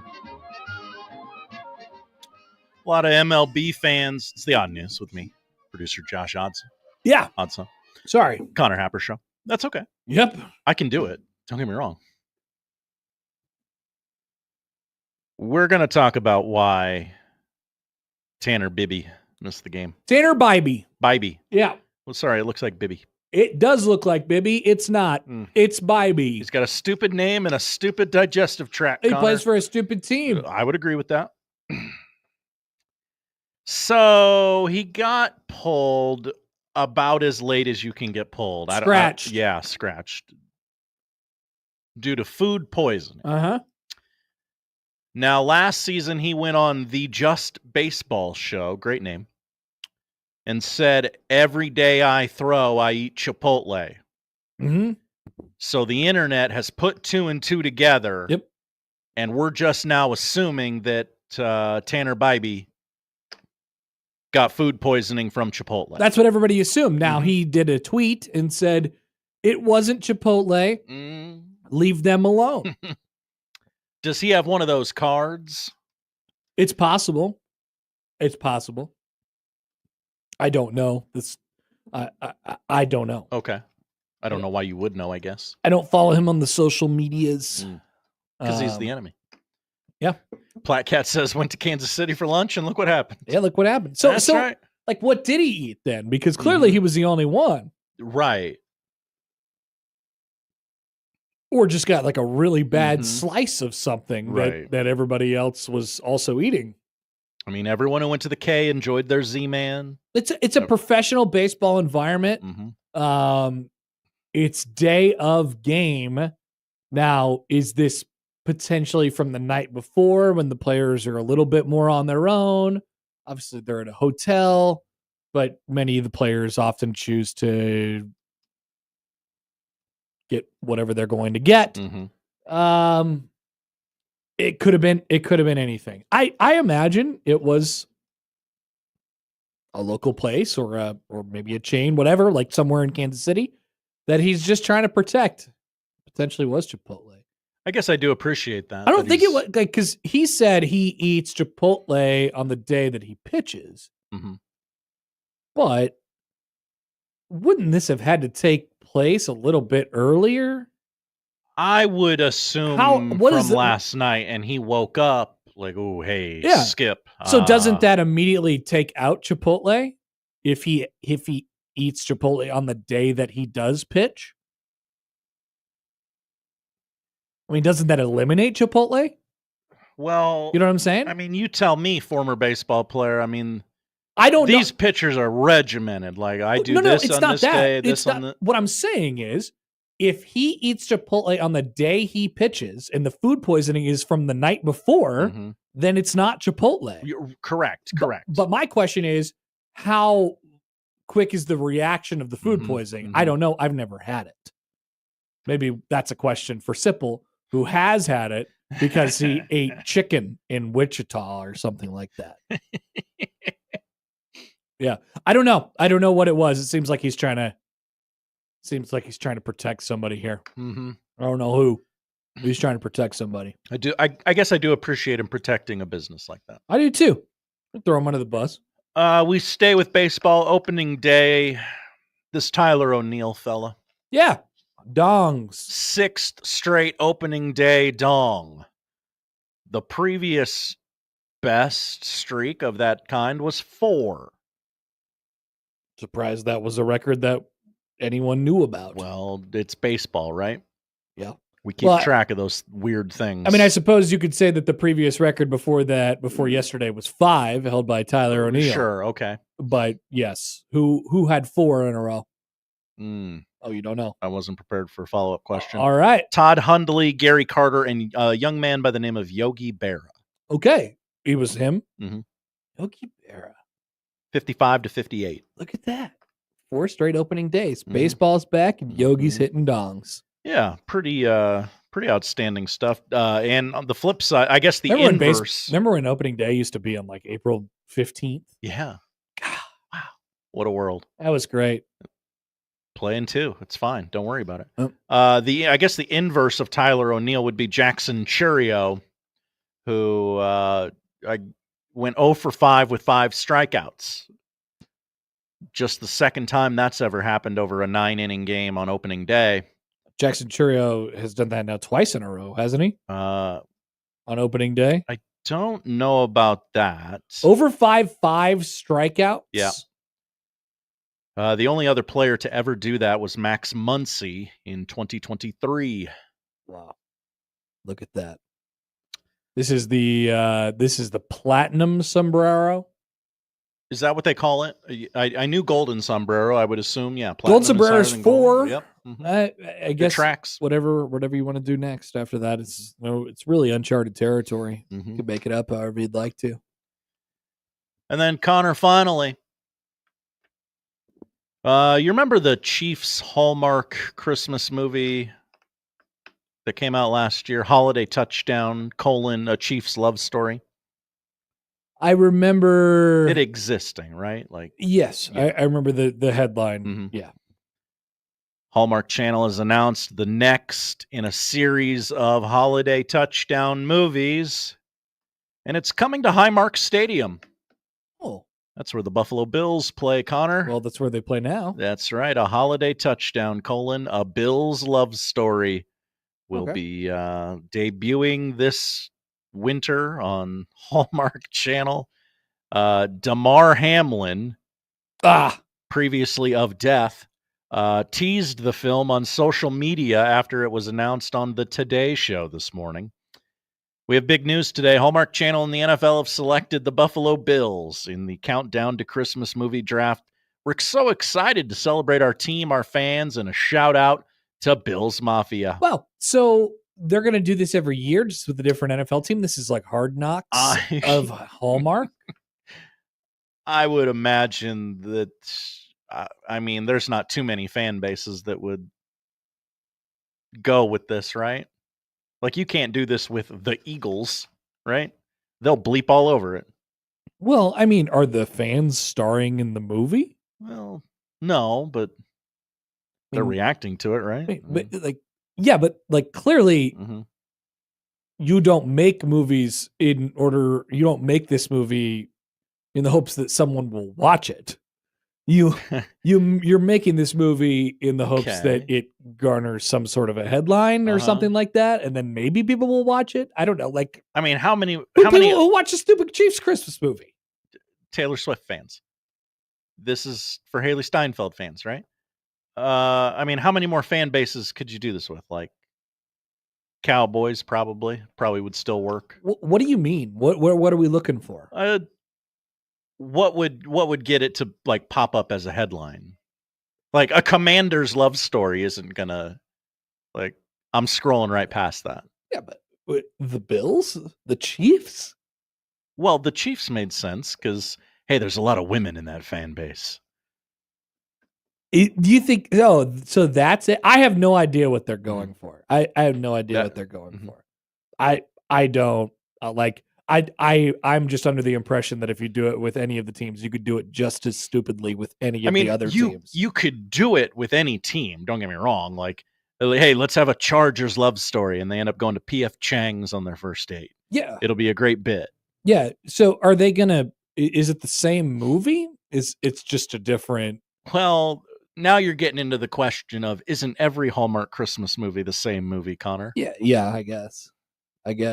I imagine there's an overworked woman who meets a man. Holiday Touchdown, a Chiefs love story. Yeah, read me the log line there. Let's go Wikipedia. 2024 American romantic comedy Christmas television film directed by John Putch. Great name. It tells the story of Alana, the Kansas City Chiefs fan whose family is competing to win the team's Fan of the Year contest, which is being judged by Derek, who has recently moved to Kansas City to work as the Chiefs director of fan engagement. The film stars Hunter King as Alana, Tyler Hines as Derek, and Ed Begley Jr. as Alana's grandfather, Paul. Ed Begley Jr., the guy who is now the old guy in everything. He was in Better Call Saul. That's right. For a little bit. Yeah. Hunter King. Who's that? Now, it has been announced that Josh Allen will not appear. Yeah, no, I don't think you film. get. No, I don't think you're getting actual. I guess that's my question. Like to start with, like why would Taylor Swift fans watch this? I don't get it. What's the connection to Taylor Swift? There is none. I imagine the loose connection is, hey, you're Swifties. You probably like Hallmark movies. You're all of a sudden into the Chiefs now. What if we combine two things you like? And so, okay, all right. Yeah, maybe that seems loose. Very. That seems loose. I'll admit, very. Yeah, it seems loose to me. I just think Hallmark is stupid, and they'll make stupid movies whenever the hell they gosh dang want. Well, yeah.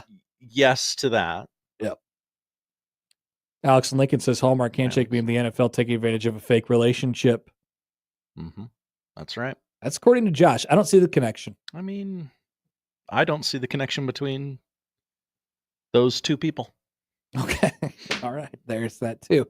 Josh, thank you for the odd news. Thank you, Connor. The noon hour is coming back. Let's hear from Dana Holgerson before we hear from his brother, Steve Sipple. Coming up on 1620 The Zone.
He does it the only way he knows how.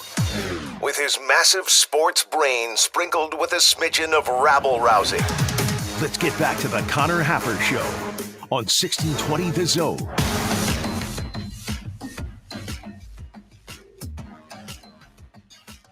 Mike writes in, Swifties and Hallmark Channel fans are basically the same circle. Is it? Is it? There's a lot of overlap. There's definitely some, because it's just, I guess it's just women. You know, but like, I don't know. Again, we're talking in gross generalizations. I'm sure your Swiftie fan isn't a blah, yeah, blah, blah, blah. yeah. That's kind of what I'm thinking, though. That's kind of what I'm thinking. Like, I'm thinking about the Swiftie people that I know, and I'm like, do they sit around and watch Hallmark Channel movies?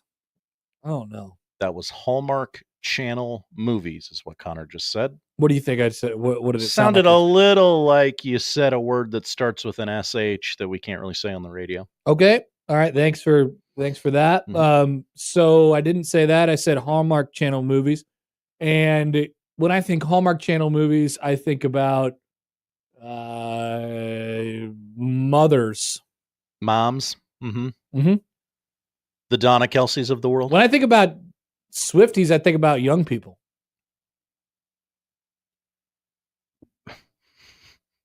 Children. Okay. I would agree the Swiftie audience is probably younger than the Hallmark Channel audience. Probably, yeah. All right. That's all I'm saying. Okay. You know, we gotta separate them out a little bit. Well, eventually they'll make the Hallmark movie, and eventually it'll get chopped up into TikToks that the young people will see. That's true. That's exactly right.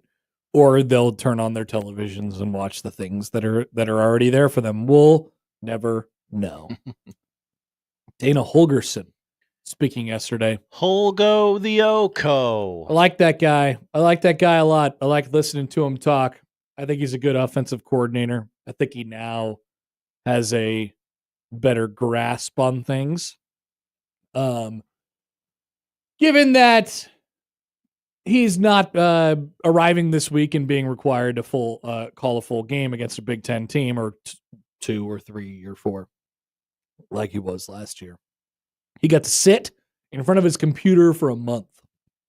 How good would it do you, Josh, and your job if you didn't have this show to do every day and you just got to do work for a month? If I got to do an extra 4 to 6 hours of work a day, this radio station would be a whole lot better. There you go. I think a lot of people would say that. Mm-hmm. That's basically what Holgo the Oko got. He was gifted with an entire month because they said, Holgo, you're at the point right now in your career. We got guys who are young and they're energetic and they want to go out on the road and they want to recruit. We don't need you to do that. Why don't you stay right here? You plop yourself in front of that computer screen and you make a great offense. And he said, okay. And so, do we know just in general his computer prowess? Is he good at it? He's pretty good. Poll question: is Dana Holgerson good at computer? Okay. I don't know. I don't know. There is a lot of technology involved in being a football coach these days. You really I would imagine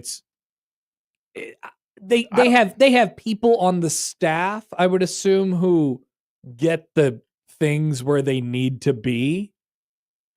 But I mean, in general, some of it you got to know it. Yeah. You got to do the work yourself. That's a good question. It's like teachers, you know, there's so much technology with teachers these days. I would imagine that they waste a lot of time just figuring out how to use the technology that is supposed to save them, you know, all this time, whatever it might be. John emails in, by the way. Hi, John. I sit in front of my computer 9 hours every day. Holgo's boast doesn't impress me. Well, Holgo isn't used to it. He's used to being on vacation in very interesting places while he's being fired from Houston. Anyway, he was asked about tempo. One of the things he was thinking about when he was looking at his computer for a month straight was tempo on offense. He was asked by Sam McEwen that question yesterday. Well, I clipped the full answers because I like listening to him talk, first of all. And so there's a winding way. He answers questions. He gets back to it eventually. I'm willing to follow. Okay. I really am. Here's Dana Holgerson on the thought of tempo. It's a good question. I mean, it depends on how we progress. I mean, there's I'm not interested in my old air raid roots. I'm just not. Like I turned that page probably year 3 to 4 at West Virginia. You step into that head coaching role and you understand what the other side needs. You understand what the program needs. Now, Coach Rule runs a tough, physical, hard-nosed program, and I embrace that.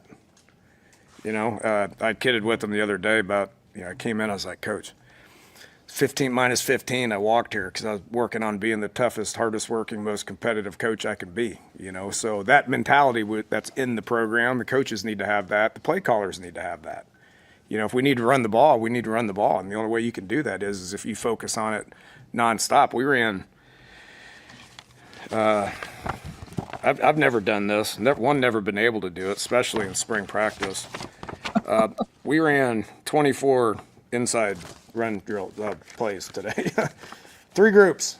I mean, we got like 17 linemen out there that need reps, need a lot of reps. I've never had 17 in the fall. So our numbers are good and it's healthy, and so it's going to allow us to be able to practice the right way. But to answer your question, we need to be able to run the ball, control the ball, but we also need to be able to finish games in 4 wide and push it down the field if we need to do that, in a 2-minute situation. That was today's focus. We weren't very good at 2-minute last year, so we got to get better. I've made changes to that. It makes sense. Dylan's happy. We're going to work it every single day and get better, So 10 personnel, throw the football. Yep. Tight ends and fullbacks and run game stuff for 4-minute situations. We'll be able to do that too. There you go. What was that question again? I don't know. But I think the line that everybody grasped onto in that quote was how, I mean, there has been a thought. You hire a guy like Dana Holgerson to run your offense, and you think, well, what's Dana Holgerson known for? He's known as the guy who runs a little bit of air raid, right? I mean, he comes from the Mike Leach school of football, and they move the ball around a little bit. It hasn't necessarily been the case over his last couple years, which I think is a testament to him. And we talk about this like with Coach McDermott all the time at Creighton, where whatever roster they have, they'll sort of adapt to it and they'll figure out whatever kind of style they need to play. And I think the same thing can be said for Dana Holgerson. And simplicity is really key. I think there's some complex things in what they do, but you've heard him say already, like, hey, we cut the playbook down, a lot more simplicity in this thing, and now we're going to build a base and we're going to kind of go off of that. But it's not going to be air raid. I would imagine that they do use, I mean, in the very beginning of his answer to that question was like, if we progress to the point where we feel like, okay, we can do this with tempo now, we'll do it. That doesn't seem like a right now conversation. That doesn't seem like a thing that they're addressing right now, simply because they're just not that far. They're not that far along. But Dylan seems to have a pretty good understanding of what they're doing. And I don't know, man, like, I just think a lot of the problems with the offense last year, just seemed easily fixable. Not that I'm like a genius offensive coordinator or anything like that, but I really don't think you need to be overthinking this thing. I just think they could sequentially call plays that make sense one after another. And I think they can really simplify in what they're doing and not overthink it on offense. And I think Dana Holgerson, as you can tell by the way he talks, is a pretty no nonsense guy. He's pretty straightforward. I like listening to him talk. When you're the head coach, you often speak in big picture, here's why this is good for the game and this is what we're going to be because this needs to reflect this and this and this. as a program. And Daniel Holgerson's like, yeah, I just want to make it work. Just want to play some ball. Yeah, I just want to make it work. That's the vibe I got from him. He was asked about, let's see here. This is the long one. I think this is the longer one. So it ended in the clip that we played a little bit earlier in the show, which was yards per game don't matter, but yards per play do, and you'll hear that at the end of this clip. But he was asked about, are there targets? I mean, given his background, and people are just wondering what the offense is going to look like, right? Like they're just wondering, what kind of offense are we going to run? It's no different. And by the way, I think it's stupid because for the last 2 years, I was so angered by this conversation, and I continue honestly to be to this day. All people could talk about around here is how they're running the 3-4. I don't give an absolute crap what their scheme is, what their 3-4, 4-3, because people do that, and then you're like, oh, you run a 3-4, and can't win in the Big Ten. Well, you can't win in the Big Ten. You're probably soft against the run or something like that. It's like, guys, they're 4-3 like half the time. First of all, you watch the game. I bet you watch the game, and the defensive coordinator will come out here and tell you run like a 3-3-5 or a 2-6-4, whatever the hell that'd be too many, I guess. But like the defensive coordinator come out here and tell you run a 2-6-5 or something like that, and then they line up on game day and run a 4-3, and people would be like, "Damn, that 2-6-1 defense looks like garbage." It's like they're not even running it. Who cares how they're lining up on defense? That's defense. But it really is a similar conversation with the offense. It really is. Like, great take. I do not care how you do it. Make it work. Make it work. And not just like results. I need it to be good, but like make it make sense with the defense that you're running. And so Holgerson, I thought it was interesting yesterday when he talked about, when you're a head coach, you kind of get to see the full picture. And like, I love the air raid offense, and I like to go fast and all of these things, but I understand the impact that it has on my defense. And that's something that we have to watch out for. And I know that we have to be really good on defense in order to win football games in this league. So I think he'll be on the same page as Matt Rule as it pertains to that. So anyway, he was asked about like target yards per game. People want to know what the offense is going to look like. What are you going to do? You can play fast. Are you going to play fast? Are you going to run it for 200 a game? Are you going to throw it for 150 a game? Are you going to throw it for 500 yards a game? Or are you going to have a 1,500-yard receiver? Are you going to have a 1,500-yard running back? Are you going to have two 1,500-yard running backs? Are you going to have a quarterback who runs for 500 yards? I don't know.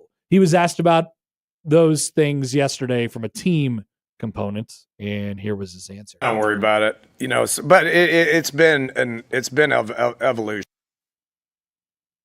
I don't worry about it, but it's been of evolution. I mean, I used to yell at Coach Leach, rest in peace. How about, he goes, what should we call? How about a run play? Why do we want to do that? Okay, let's run the ball. We handed the ball off and we didn't get any yards. He's like, well, I ain't never calling that crap again. Taking the OC job at Houston. My good friend Kevin Sumlin said, I want you to do everything you're doing, but we got some run game stuff. But it's out of spread, but it's the whole motion run game stuff. That's when it kind of started a little bit. Going to Oklahoma State, Gundy was tough, physical, tight ends, fullbacks, run the ball, good backs. Had 3 backs that were all NFL players. So, we went up to, Whedon threw for 4,500 yards, but Kendall Hunter had 15. In West Virginia, transition to like the first 2 years, Geno, Tavon, Steven, all those guys, we threw it a lot. And then we didn't have those guys. And so we really started focusing on run the game. That's when the gap schemes came, the counter, power, true duo inside zone stuff. Learned a lot of run game and did that a lot. had 1,500-yard rushers at West Virginia. So it's always been a focus, and I don't put a number on it because I know how to practice it. And then you get into the game, and what are they giving you? If they want to take away the run, they can take away the run. I mean, we're just throw the ball all the time. If they want to take away the pass, then we're going to run the ball. So it's always a cat and mouse game, chess match, whatever you want to call it, as far as what those yardage end up. I got goals for our offense, but it's not how much rushing yards or how much passing yards or any of that. It's more about efficiency, first downs, third down conversions, touchdown in the red zone, things that matter. To me, yardage doesn't matter. All good? Yards per play matters. All right, guys. Hey, did you hear the little kid? There's like a little kind of groan at the end there from the media who were watching. They were all like, "Oh, I remember that day. That was a tough 2 or 3 days." Yeah. So I think that's what you're getting. That's what you're getting when, and people want to put labels on it, and you just can't. I think we're past that point in college football where we really need to be doing that. I wonder if you ask college football fan, describe to me, not describe to me, but try and boil it down to one word. What offense does Minnesota run? What offense does Clemson run? What offense does Penn State run? That win games. What offense does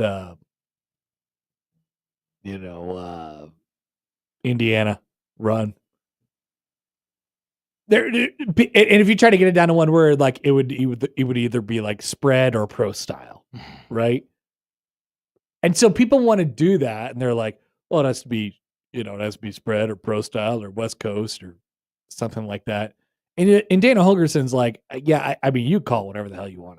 I don't know, but we are going to be complete, and we're going to have the ability to throw it, run it. We're going to throw it to our running backs out of the backfield, and we're going to do what we do at a high enough level to where it'll be difficult to stop. And yeah, I think they will push and pull on tempo a little bit, and I'm not trying to make the offense sound like the Cheesecake Factory menu, because I know people get afraid of that stuff too. But we crave these labels. We crave these labels. And I don't know. Holgerson comes from the Mike Leach school. And so you think Mike Leach and you think air raid, and you're like, oh, he came from the Gundy school. Okay, cool. We know exactly who Dana Holgerson is. Yep. It's not at one point that would have been the case, right? I don't even think it's that way in college football anymore. I think those days are gone.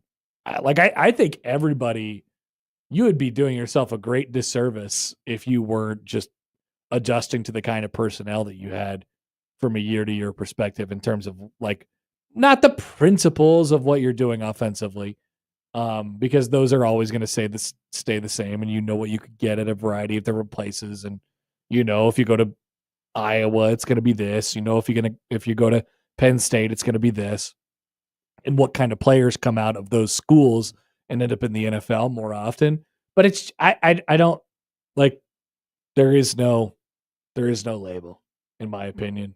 I don't think there's a real label on what Nebraska is going to do offensively or what Nebraska is going to do defensively for the record. From the 308. Hi, 308. Penn State runs the Dairy Queen Blizzard offense. Is this true? Whatever the offense that requires 6 quarterbacks, they do that one. What? We can put a tight end at quarterback and they don't give us a 10-yard penalty for that? Amazing. Let's try it. Let's do it. Let's try it. Sold. Jeff says little jab there at the end. Love it. I don't think it was. Should we play that part again? All right, here he is. Yardage doesn't matter. To me, yardage doesn't matter. All good? Yards per play matters. there's almost no chance that he knew that Marcus Satterfield did that, right? You don't think so? I don't think so. No. I would imagine he was not. Well, when did that happen versus when he came here? Okay. So I'll tell you, because I looked this up last night. Oh, okay. Marcus Satterfield yards per play. So this happened on October 22nd. That would have been the Monday. I believe he was demoted the next week. Yeah. So where in the schedule, I guess, did that happen? I mean, at a certain point, Rule called Hogo and said, "Hey, are you watching this?" Not the watching. No, but, are you watching the offense? Right, Not are right. you watching the press conference to see? I agree. Yeah, right. But boy, they happened pretty close together. Yeah, that's not why he got fired. He got demoted because they sucked at offense. So that was going into the Ohio State game, which would have been the 26th, and then so there was still 2 weeks left. He wasn't fired the next week. He was fired the week after. I don't know if he knew about that, but it is funny how they think differently about it. Jeff writes in, or I'm sorry, Jesse writes in. Hi, Jesse. He specifically said yards per play matter. Of course he knows, and caught it last second. I don't know. I just think that's what a normal offensive coordinator would say. Yards per play matters. Boy, it sure seems like he knew what he was saying when he delivered that last line, but also it would be weird to make fun of somebody on your staff in that exact manner. Yeah, I don't think he would do that. Bullet Point Bob writes in. Hi, BPB. Conan, here's a new name for the Nebraska offense. This is the formal name, and maybe Holgerson can change it, but the Raiola offense is called the Behind the Chains, Stone Hands, and Heave Up Some 50-50 Balls offense. Pretty wordy title. That's what it was called under Marcus Satterfield. Not anymore, ladies and gentlemen.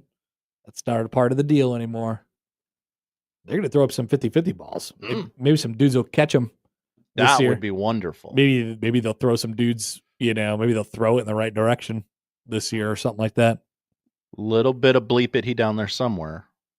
Sam writes in, Hi, Sam. Personally find the yards per play matters quip kind of endearing. Oh, yeah. Oh, it's funny. It's absolutely funny. I think everything that Dana Holgerson says is pretty endearing, to be honest with you. He just shoots it straight.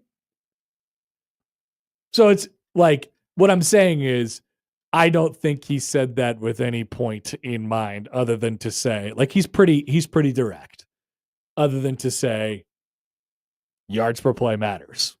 Yards per play matters. Yards per play matters. Yards per play matters. I really think he meant it that way. That's all. Okay. All right. Let's take a break. Steve Sipple's going to join us on the other side. I bet Steve Sipple enjoys himself some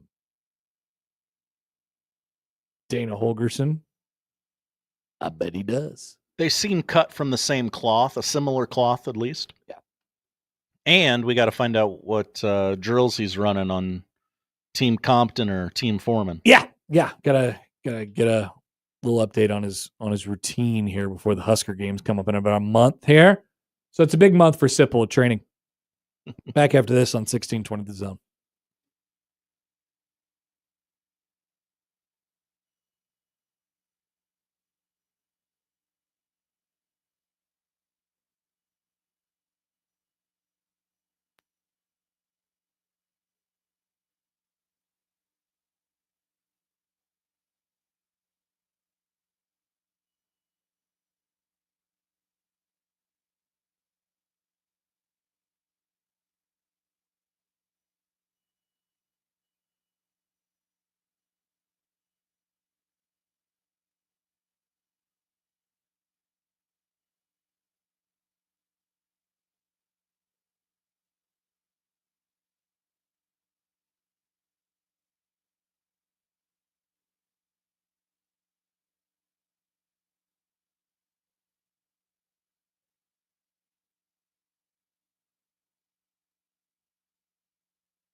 right, we'll see if I get a text in a couple minutes from Simple.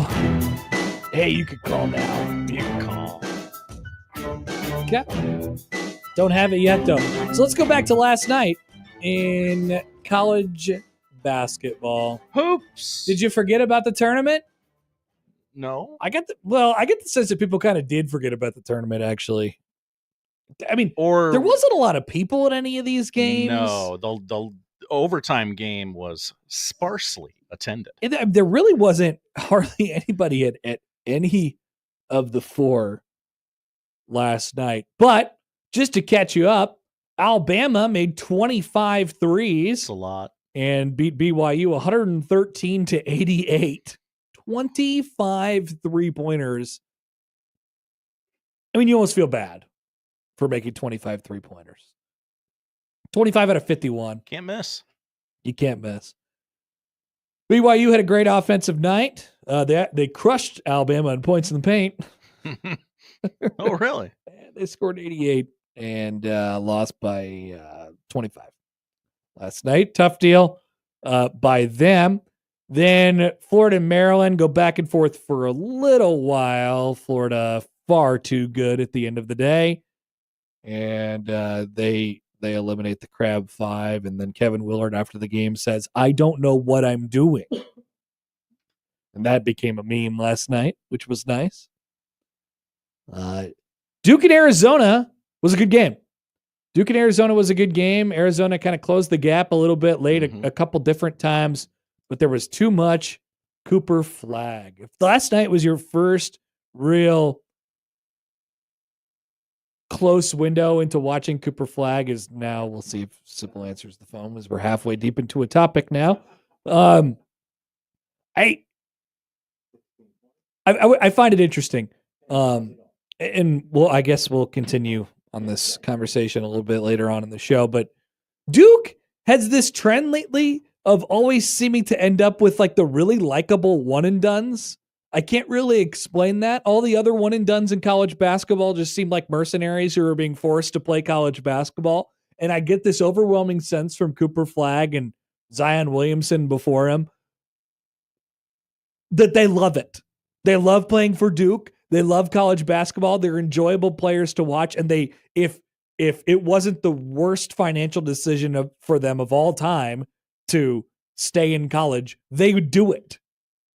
That's the sense I get from those guys. It's sort of an odd little trend they have going on now. But we're joined on the hotline by Steve Sipple of HuskerOnline.com. Now, Sipple, good afternoon to you, my friend. How are you doing? I enjoyed your commentary on Duke. I totally agree with that. Don't you like watching Cooper Flag? Yeah, I like watching that. Yes, I do. He's remarkable. But that team is remarkable. It's a very good team. I mean, I always emphasize that it is Cooper Flag, but man, it's not just Cooper Flag. Yeah, for sure. You've had a bunch of team. I don't know that they'll win it, but they're the best team. You've had a bunch of basketball takes lately. I found you have found your love for Rick Pitino once again. It seems. Yeah, I've loved Pitino. I mean, he had all that unfortunate stuff go on at Louisville. Unfortunate. It was hard. It was hard to read it. I remember very vividly when I was at the Journal-Star reading that stuff. And anyway, he's overcome all that and done. He's an incredible coach. I mean, there's not that many guys out there that you say you can drop virtually anywhere, and they're going to be winning in the NCAA tournament, not just in it, winning. He's definitely one of them. I don't know how many others there are.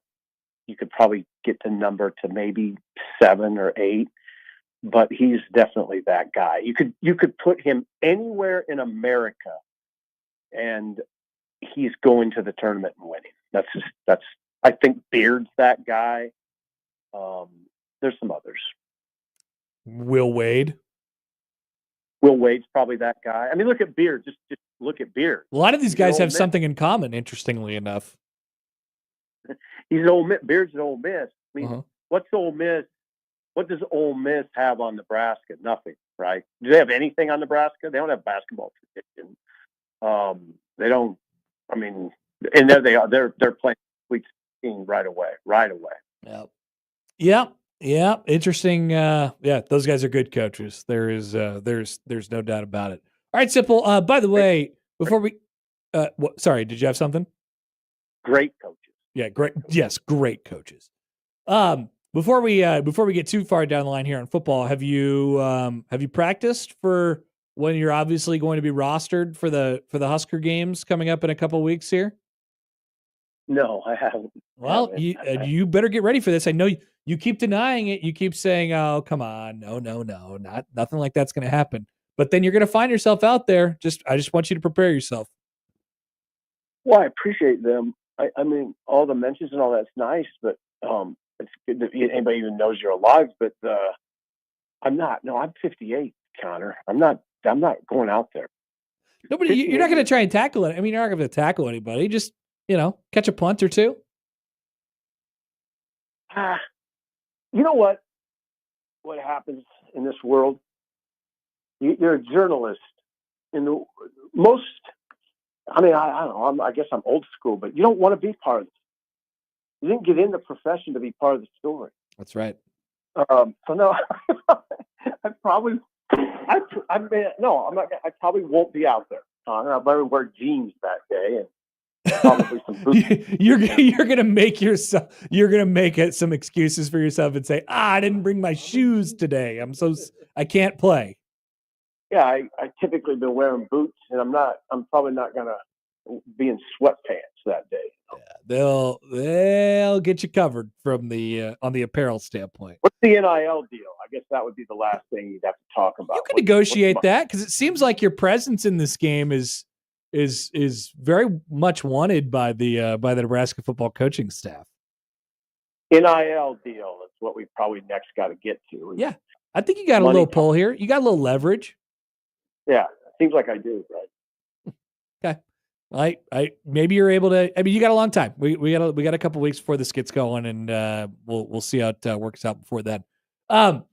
When you listen to Dana Holgorsen talk, are you just shaking your head the entire time? How much do you enjoy the presence of Nebraska's new offensive coordinator? I'm not sure what you're getting at there. I think that you guys are kindred spirits. You guys are very. I think that you guys are similar. I like a lot of what he has to say. I mean, it's certainly been a good story, and I like the way he laid it out. January he was locked away. He's devising his office in front of a computer by himself. While everybody else was out recruiting or the kids were gone. And then in February he unveiled it to the staff. Mid-February when everybody got off the 2-week vacation. He unveiled it to the guys, and now here they are. This is the Dana Holgorsen offense that they're working on, and we don't see it. We don't know what it'll look like. And he said he doesn't even know exactly what it'll look like at this point. But yeah, I do. I have a lot of confidence in him, and I think it could become a good hire. Telling somebody I'm not. I don't think I'm going to be in the habit anymore of just saying, yeah, this is a great hire until they win some games. But it looks like a pretty good situation. Yeah. And we just got done talking about this because we played a couple of his clips from yesterday. People, to your point about, he doesn't know what it's going to look like yet. People like to put labels on things and say here's what the offense is, like here's a description of the offense or a very simple one word. Same thing defensively. Like last year we were talking about 3-4s and 3-3-5s and stuff like that. And I just don't know, like every time I hear a coordinator talk, that couldn't be further from their mind when they talk about what their offense or what their defense actually is. It's more built into like the core principles of the things that they do and the things that they're good at and stuff like that, rather than here's how we line up. I always find that it's such an interesting difference between how we look at things and how coaches look at things. I get it though, and like people want it's a way of sort of obtaining some sense of order if you can do that.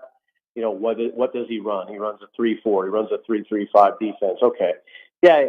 I've I'd say the last 5 to 10 years, I've always been kind of like, okay, that's nice, but see what it looks like. I'm sad, and it's the same with Holgers. He always answers that question about the air raid. It's not an air raid. He quit running the air raid. Right. Oh, he said he quit running the air raid 3 or 4 years into his head coaching tenure at West Virginia. Yeah, I remember when they hired him in November, I was getting questions. Is he running the air raid? Is he going to run the air raid? Yeah, I mean, he wasn't even running at West Virginia. So I totally get what you're saying, and Connor, I think there is still that place for that conversation to a certain extent. You just don't want to go overboard. Right. Simple. What do you think? I guess as you get to take a look at practice yesterday, obviously a short window, and you don't want to make too many sweeping proclamations about what you see in a pre-practice spring window. But anything jump off the page to you as you saw the bodies and the players yesterday? I just would say, in a general sense, I felt good. I felt good about what I saw. You know what? It's a pretty good looking team. So it's, for instance, the defensive line, for all the sort of, I don't know, I think there's some, we've as a media corps, we've correctly labeled that a question mark. But when you see them, it looks pretty good. Especially those frontline guys, Cam Lenhart, Van Poppel, Elijah Judy, Williams Winery. I'm missing some. Oh, Keona Davis. Like, if you just start with those four, it's a really good looking picture. It looks good. You throw in like a David Hufkin, who's a monster. He's a monster, 6'7", about 300 pounds, and he's lean. It's a very interesting picture. I don't know that he'll be a factor and all. He's only a redshirt freshman, but the key on that group will be who emerges behind those guys I just talked about. I don't know who that will be, but it's a pretty good looking group. The offensive line's kind of the same way. They're missing some key guys, but what you see looks pretty good. I just think the organization looks good. That it's a pretty good looking team, and we'll just see where it goes. But I felt good about a lot of the stuff I saw, and Dylan is probably the main thing. Dylan is definitely in the best shape of his life, and it's a good looking picture. So. Yeah, coming right off of the a couple of weeks, I guess, of the conversation about Raiola and his weight or whatever, in everyone's actual, like, I just saw him and he looks like he is actually in much better shape than he was last year or during the offseason or whatever it might have been. Like, is that conversation now dead to you? Well, I hope so. I doubt it, but It probably should be. I think for the most part, it is. He just looks good. He's quarterback one.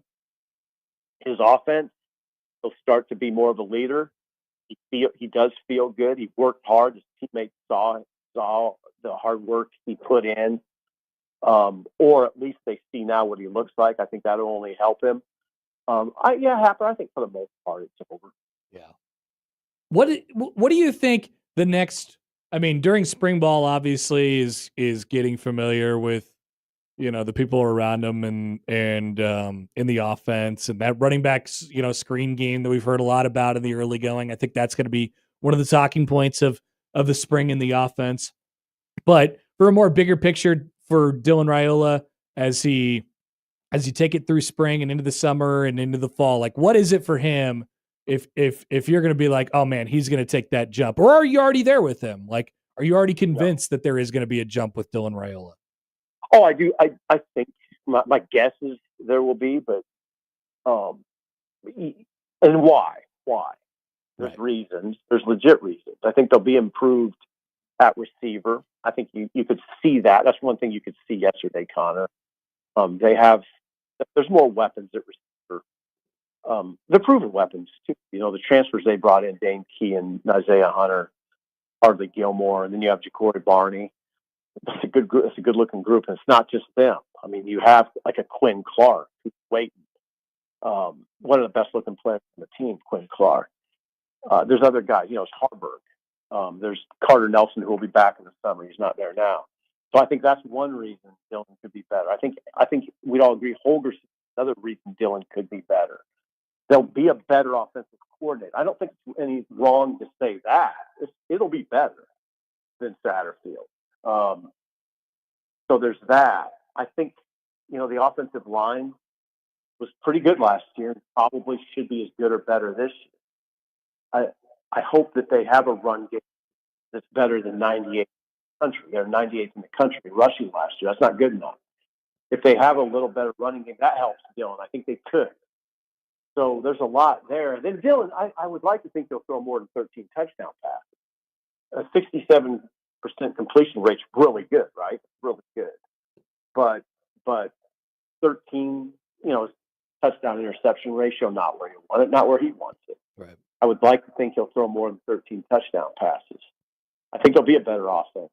So yeah, there's a lot of reasons. I think. All right, Simple. Anything planned for this weekend? What are you up to? Oh, I got to go to a lip sync contest today. Just a friend in it on the campus of Nebraska Wesleyan. I'll watch some hoops. I got to write a column tomorrow. Sunday, I don't know what I'm going to do. I think the weather's going to be kind of miserable, so just watch a lot of hoop probably. Yeah. Okay. So let's go back to this lip sync contest. What is a lip sync contest? What do you? How do you? Are you a judge? What happens? No, not. I'm an onlooker. The producer of my show in Lincoln. Ellie invited us, and we're going to do it. And it's at 5:30 on the West Wing.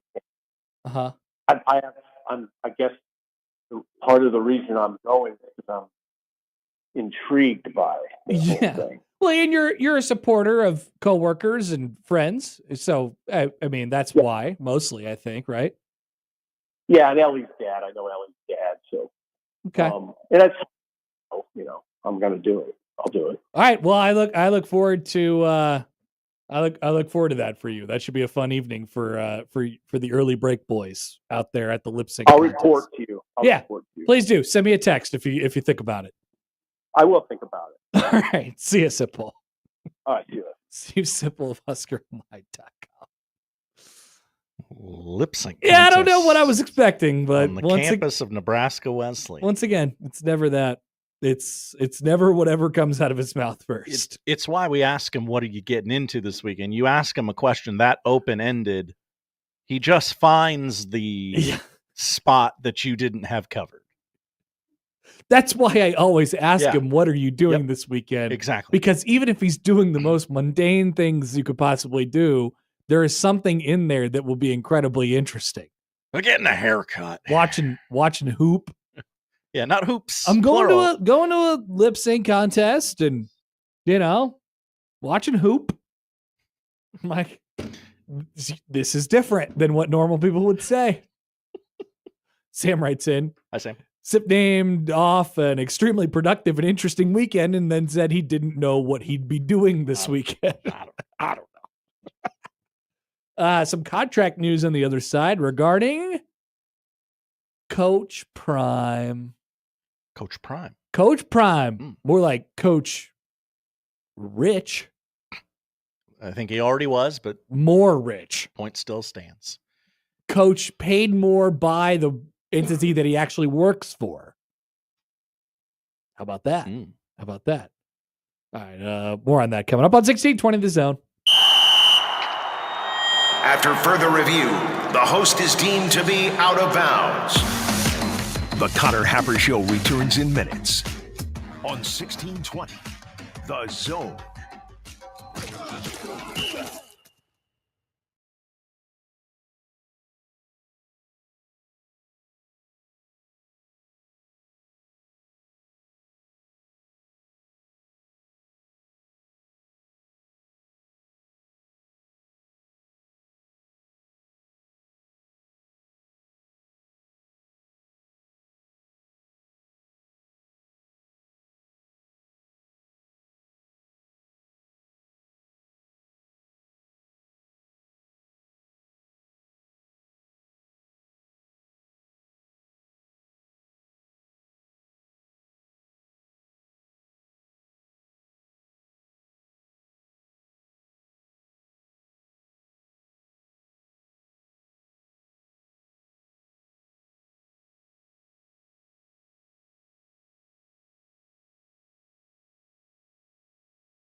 When you're hiring, have you ever felt like you're missing out on meeting truly great candidates for your roles?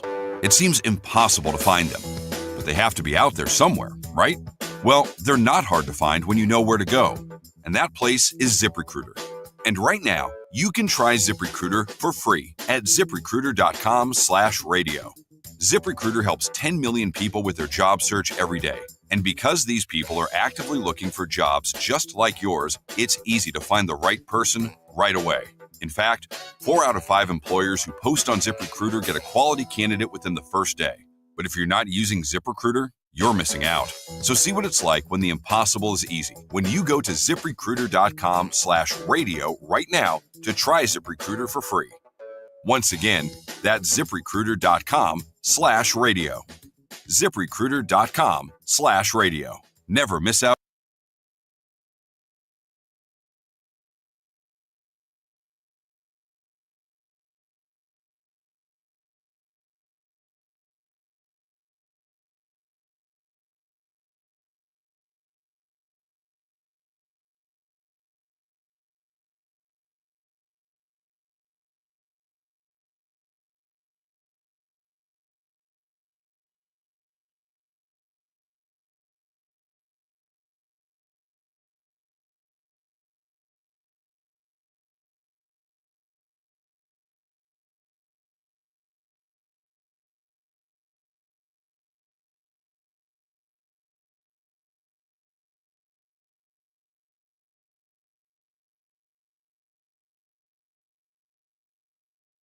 See you. Let me do this again so we get a clean take. But we know what we want, and we're gonna get it. I'm a head coach. We sold out. Good, bad, indifferent, whatever angle you take, it helps. You best be settling in now, partner, because it's time for another Coach Prime update. Young folks got a saying now, I'm him. On the Connor Happer Show on 1620 The Zone. Wow. What an open. What's he up to? Well, what's he doing in there? Colorado's Board of Regents, even they have a Board of Regents, have approved a new 5-year, $54 million contract for head football coach Deion Sanders that will make him one of the highest paid coaches in the country. He'll make $10 million this upcoming year. I believe that around doubles his salary. $10 million next year, $11 million in 2027, $11 million in 2028, and $12 million in 2029. According to Denver Post columnist Troy Rank, Sanders wanted more than Indiana's Curt Cignetti. I want more than Cignetti. I want more than that guy. Well, that guy made the playoff. I want more. Whose new deal got him $8 million a year. Sanders, of course, is going to get more than 10 on the average annual value. He had the leverage given his personal economic impact in the revival of the program. That is what Rank said. So, Coach Prime, he's staying. I mean, is that the front page story of this? That he's going to be hanging out for a little while longer, at least. I mean, you can put the whole. Yeah, I mean, he's not so. leaving now. He can't leave now, right? If there was any thought, and I never got the sense, by the way, last year. I know this is always the thing, like, oh, after Shador or Travis Hunter are gone, then he's just gone. As last year went on, I never really got that sense. He would have really settled into a normalcy. Yeah, seriously. I mean, like he would have been angling for a job if and the only Cowboys job was open. Yeah, the only thing that's ever come up is that Cowboys deal, and I don't even know what that was. Yeah, like I don't know if that was serious or. Just feels like it might have been people around Deion saying, "Yeah, well, Cowboys." They may have had a conversation, but I don't know that it was ever real in that category. So Deion Sanders, the college football coach, will continue to be a college football coach and potentially a normal college football coach for potentially a long time. And whatever Affleck's paying him. And whatever Affleck is playing. I mean, he's going to get a lot of money, and he's going to get a lot of money from Colorado. And frankly, I mean, and that daily talk show he does on Tubi or whatever. Yeah, every day I find something weird that he does. I'm like, oh, he does that? Deion Sanders is on this. The former Barstool employee. And I know people are going to say this out of Colorado, and people here will probably roll their eyes at it, but Buff Josh. No, Buff Josh will love this. Oh, yeah. What I'm about to say. Oh, okay. It is.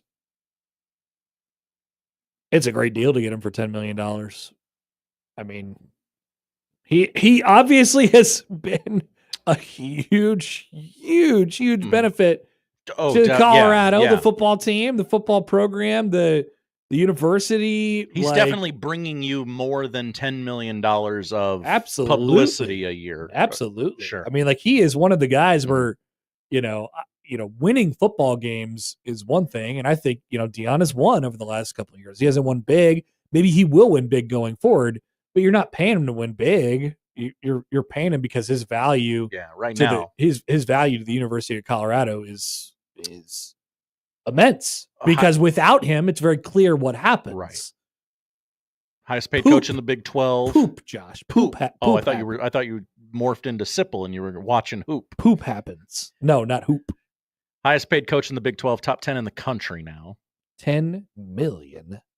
So when do the expectations ratchet up? I mean, this season, or do you kind of get a? Oh, I don't need or are they just happy he's there? I'm not a Colorado fan. From my standpoint, it would be crazy for it. It would be crazy to be like, this dude needs to win or they're going to fire him. Right. Like, think about that. Think about what I just said. Like, Sure. and your response to that is, this guy needs to actually win to rationalize his $10 million salary. No, he's rationalizing his $10 million salary by existing and winning, and not like, it's not a complete disaster. It's not. And maybe that's just a low bar that was set by the public from a football playing standpoint of what was going to happen. But he seems to have them on steady enough ground. I think they'll win plenty. They'll win enough. Almost got to the conference championship game last season. Who gets to the playoff first? Nebraska or Colorado? You bet. Oh, wow. I mean, the odds would have to be in Colorado's favor, yeah, right? That's what I would say. I don't want to say it. What if they redo the playoffs so the Big Ten automatically gets 4 teams in, and that leaves the Big 12 with, 2 spots? I guess the odds would probably still tick. It's probably still CU, honestly. Could Nebraska get a top 4 finish in the Big Ten before Colorado could get a top, let's say 1, 2, top 2 finish in the Big 12? In the Big 12? Oh, wow. What a great question. I guess that makes it more even in my mind, but it's closer. Yeah. I guess it depends on. Still probably think it's Colorado. They got 5-star quarterback committed. I mean, I know he's just a freshman, but yeah. So Nebraska knows what that's like. What's their 5-star quarterback weigh? Do we know that? Hasn't been discussed. Okay. There's no talk of him being a big cookie, or any size cookie for that matter. Does he like going to basketball games? Unclear. I don't think anybody likes going to CU basketball games. It's not this year. They have hoops that hang from the ceiling. That is ridiculous. Oh. Coach Prime needs to fix that. D'Lo writes in. Hi, D'Lo. Wins aside, Prime has brought back relevance and generated a ton of revenue. Absolutely. That's absolutely it. And I mean, in a year or 2 years, they've gone from, I don't know where the money is going to come from. We'll pay them, don't worry, to we're fine. $10 million a year. Would you like double? Are you interested in double? We'll come back with the 1 o'clock hour. There's plenty of things left to get into, including the Sweet 16 games from last night. Mr. Yogurt. The Yogurt Man. Mr. Yogurt. He's talking about why they didn't fire Fred Hoiberg. Tannen. Some college baseball this weekend. Also, I have a coaching search nugget hear from Jeff Goodman before we take a break. I love how this is worded. Texas A&M's Buzz Williams trying to get involved in Maryland if and when it opens. Source told Field of 68. So we've already done the report. Why is Buzz so adamant on getting out of Texas A&M? I just love the idea of, boy, if this domino falls, what's the next domino? I'd be interested. Okay. So we still don't have an update on the whereabouts or the doings of Kevin Willard today. I don't know what I'm doing, but I'm sure something will rise to the surface at some point. Back after this on 1620 The Zone.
Let's get back to the Connor Happer Show on 1620 The Zone. Here comes the clown.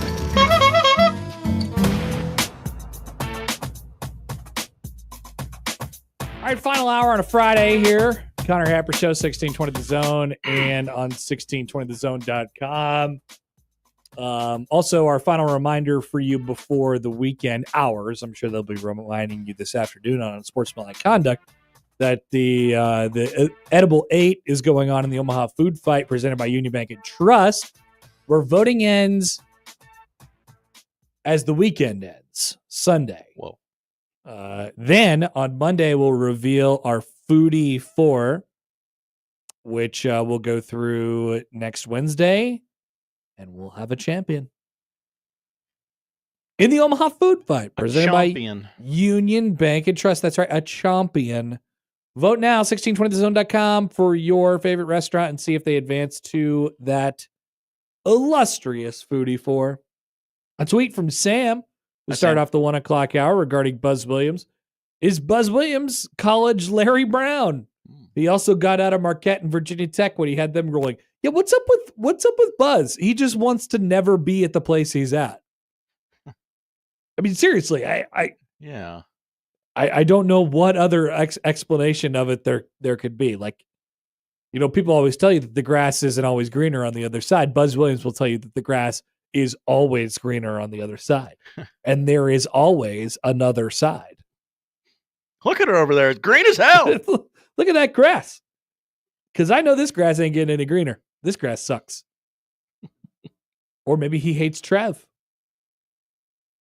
Oh. Have you heard this, Trev? People are not liking Trev buzz. No. I don't dabble in the cult of Texas A&M. Yeah, every once in a while it crosses my field of vision. I'm like, I'm interested in the tone that you're using with this. Not a lot of good things being said about Trevor. What's going on over there? I mean, they're not winning a lot. They blame him for the whole Schlossnagel deal. But they have the most money. Right. But which is why it's so interesting that Trev is there, because well, I would hesitate to call Trev cheap. Trev is a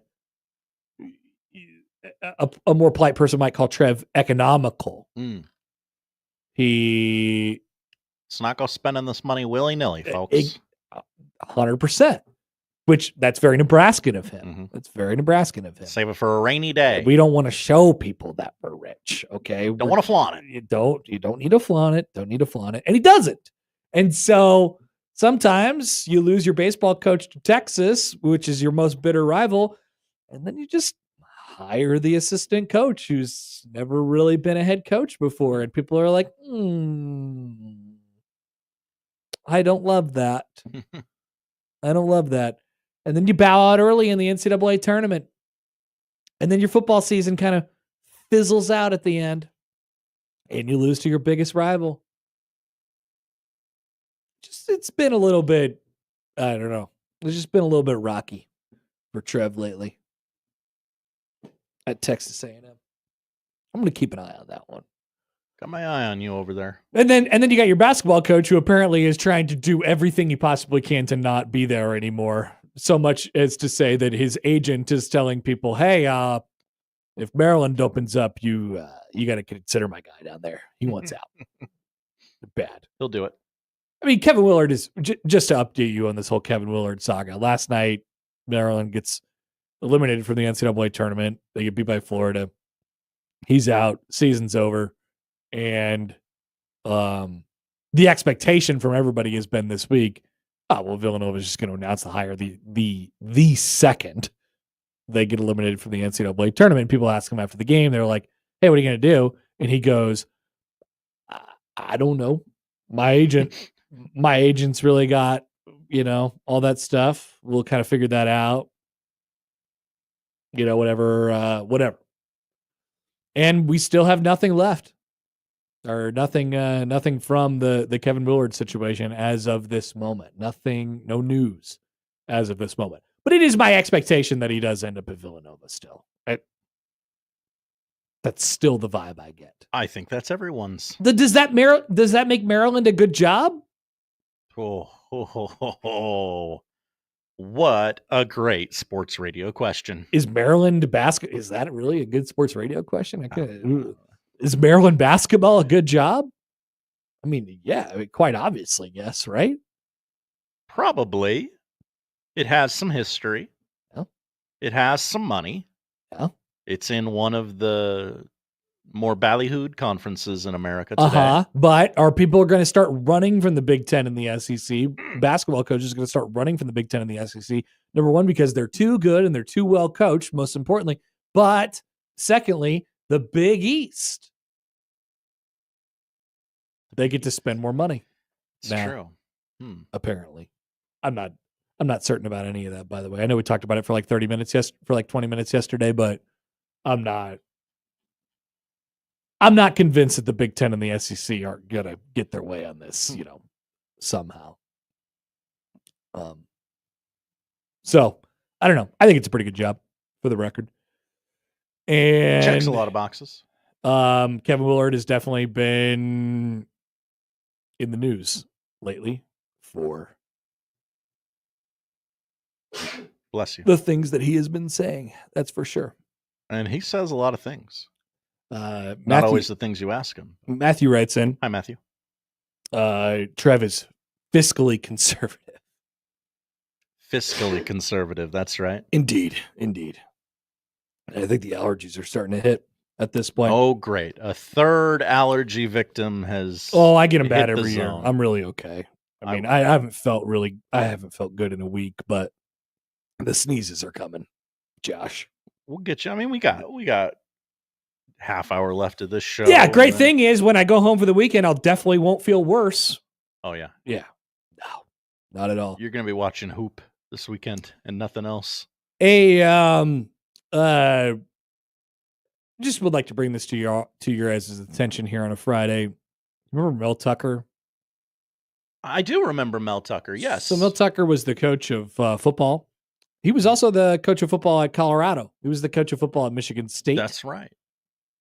And things seem to be going okay there until, remember he had the year in, 2021, where he had Kenneth Walker and they won 10 games and all that whole thing. Pretty good team. Well, then there was a lawsuit filed against Mel Tucker in 2023.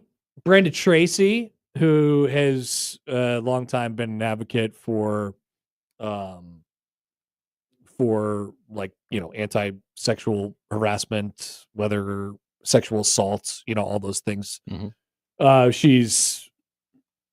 She filed a lawsuit against Mel Tucker in 2023, which led to his departure from Michigan State University. I haven't heard from him since. Where's Mel Tucker been? And so when I saw this as a headline the other day, I thought it was one of those things of like, where literally is Mel Tucker? Like, what's he been up to? Let's catch up with Mel Tucker. I kind of thought that was going to be that kind of story. Oh, okay. Like, we found Mel Tucker. Mel Tucker's ready to talk for the first time in 2 years. He was working at a Raising Cane's. Right. And on his break, I swear to God, I thought that's what the story was going to be. It was not. I clicked, and here's what it said. Officials have been unable to locate Michigan State head coach Mel Tucker and made an ongoing lawsuit against him. Tucker's accuser asked the court to help serve him with the suit, which is essentially being held up for the time being. Brenda Tracy filed the lawsuit accusing Tucker of defamation by saying they had a consensual relationship during his time in Michigan State and he breached contract by interfering with Tracy's business. The allegations against Tucker ultimately led to his departure in 2023. There were some text messages. They weren't great. Not good stuff. In the filing, according to the state news, Tucker's attorney attempted to reach him with certified letters. They were sent to the East Lansing home he appears to still own, as well as 9 previously known addresses, and they were all returned undeliverable. They also did not have a forwarding address, per the state news. Once again, they tried to serve Mel Tucker with these lawsuit papers at 9 different locations, all of which he was not at and was not living at the time, and each of which did not have a forwarding address. In addition, Tracy herself hired a process server to try and find Tucker to serve him the lawsuit in person, which has also been to no avail, the state news has reported. An affidavit stated the server, the person who, you see it's depicted in the movies all the time. They give them an envelope and they're like, here you go. I'm just a delivery driver, but here you go. Mel Tucker? Right? Yeah. Here you go. You've been served. Good one. They have to say their name, right? The server went to the home that Tucker apparently owns in East Lansing, but he doesn't live there anymore. So the question that people are wondering Where is he? Where is he so we can serve him this lawsuit? And for other reasons, I mean, I wonder about his safety or his health. Where is he? But mostly so we could serve him this lawsuit. He's been wiped off the face of the earth. Where's Mel Tucker? Amazing wrinkle in this story. I mean, hasn't that always been like the part of the movie? They try to say, they're never going to find me. I'm going to make them not find. They're going to go off the grid. I got to go off the grid. He's literally doing that. Mel Tucker, the football coach. Mel Tucker, the football coach. Football coach. YouTube user says Mel Tucker is somewhere out there saying, "You will never get this. You will never get this. We'll never get this." Jeff says he is off the grid, living amongst the trees, just out in the woods of probably the Upper Peninsula. I don't know where he is. Nobody seems to know where he is, and they can't serve him these papers. Trekked up to the Yukon and just kind of hiding out. I mean, if you're not at any of your 9 houses, 9. I mean, that was kind of unclear. Like, did he have 9 houses, or did they just send stuff to the last 9 places he's been known to live? Or some of them crash pads. Yeah, like I don't know, but he's not at any of them. He's got to be living with a family member or something like that, right? Somebody took him in. Seems logical. At that point, like if you are actually running away from being served these papers, like are you in breach of something? Is that an additional crime? I don't think so, right? Because the whole thing is they don't know what's coming. I'm not sure. But I don't know, maybe he has an accomplice in this situation. Mel Tucker, not a fugitive, but he's on the run. Where is he? In hiding. Now that's an On 3 graphic. Mel Tucker, and it says in hiding. Yeah. Did you see the latest one from On 3 last night? No. So it was another Michigan State coach. This time it was Tom Izzo. Oh no. You want to look into it, Josh? Okay. You want to discover it yourself? Sure. But it's pretty funny. On 3, just add On 3 Sports. I would think so. Okay. 54 million. Advancing. Just look for the one with Tom Izzo suing Tennessee, and he's Jeremy Pruitt wrapped up. Turned off. Yeah, that's right. Read the quote. It's funny. Once you win a national championship, winning a tournament game means nothing. It doesn't turn me on. Whoa. It doesn't make me hot. I don't like to win at tournament games anymore. It doesn't turn me on. And so the graphic that On 3 made was turned off.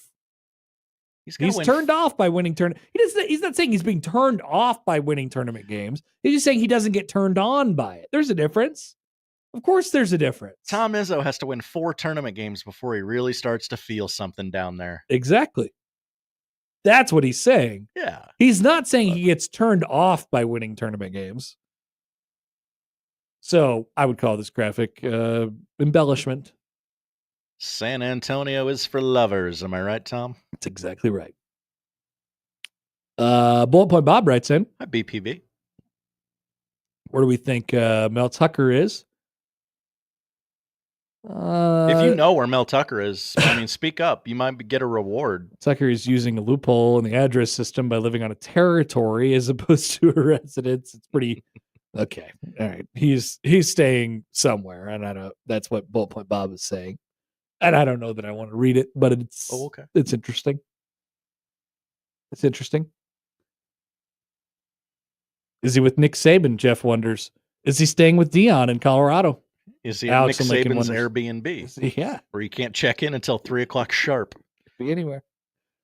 YouTube user writes in, poll question, does winning a tournament game turn you on? I'm going to do it. Yeah, it does. Most of our listening audience wouldn't be able to answer that question. That's why I'm going to do it. But some of you will. Some of you will. Some of you know how it feels. A lot of Kansas fans in the audience. Yeah, that's true. All right. We'll be back. We still have a couple more things we want to get into, including the Sweet 16 games tonight and Mr. Yogurt still as well. Speaking of not winning a tournament game, By the way, Sam tweets in. Hi, Sam. To my quote, I haven't felt good in weeks. Happer, handshake meme, Rick Pitino. You love that guy. I wouldn't say that I love that guy, but I mean, you and Sip talked about him for like a solid 10 minutes straight. I appreciate his presence. I'm glad he's there. Sip was the one who corrected me. I said those are pretty good coaches. He said no, great coaches. Also, one more thing before we take a break. It appears shocking news has been delivered, and that Mason Miller will be transferring to Murray State. Whoa! Whoever could have seen this coming? It is surprising. Well, he just that's why they hired him, because his uncle. Well, okay, so Mason goes to Murray with Ryan, and did you see the picture that from the PJ when Coach Miller went to Murray State? No, he went with he took Jahens with him. I did see that. Now that you mentioned that was the most shocking thing out of the entire thing. You can't take Jahens with you. That's our guy. Mana Jays. I'm sure it's a nice advancement for Jahens Manigat and his career, but we'll definitely miss him around. We loved him first. Sure. Absolutely. Back after this on 1620 The Zone.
All right, last night in the Sweet 16, as we mentioned, Florida takes down Maryland, and Kevin Willard is confused. He doesn't know what he's doing.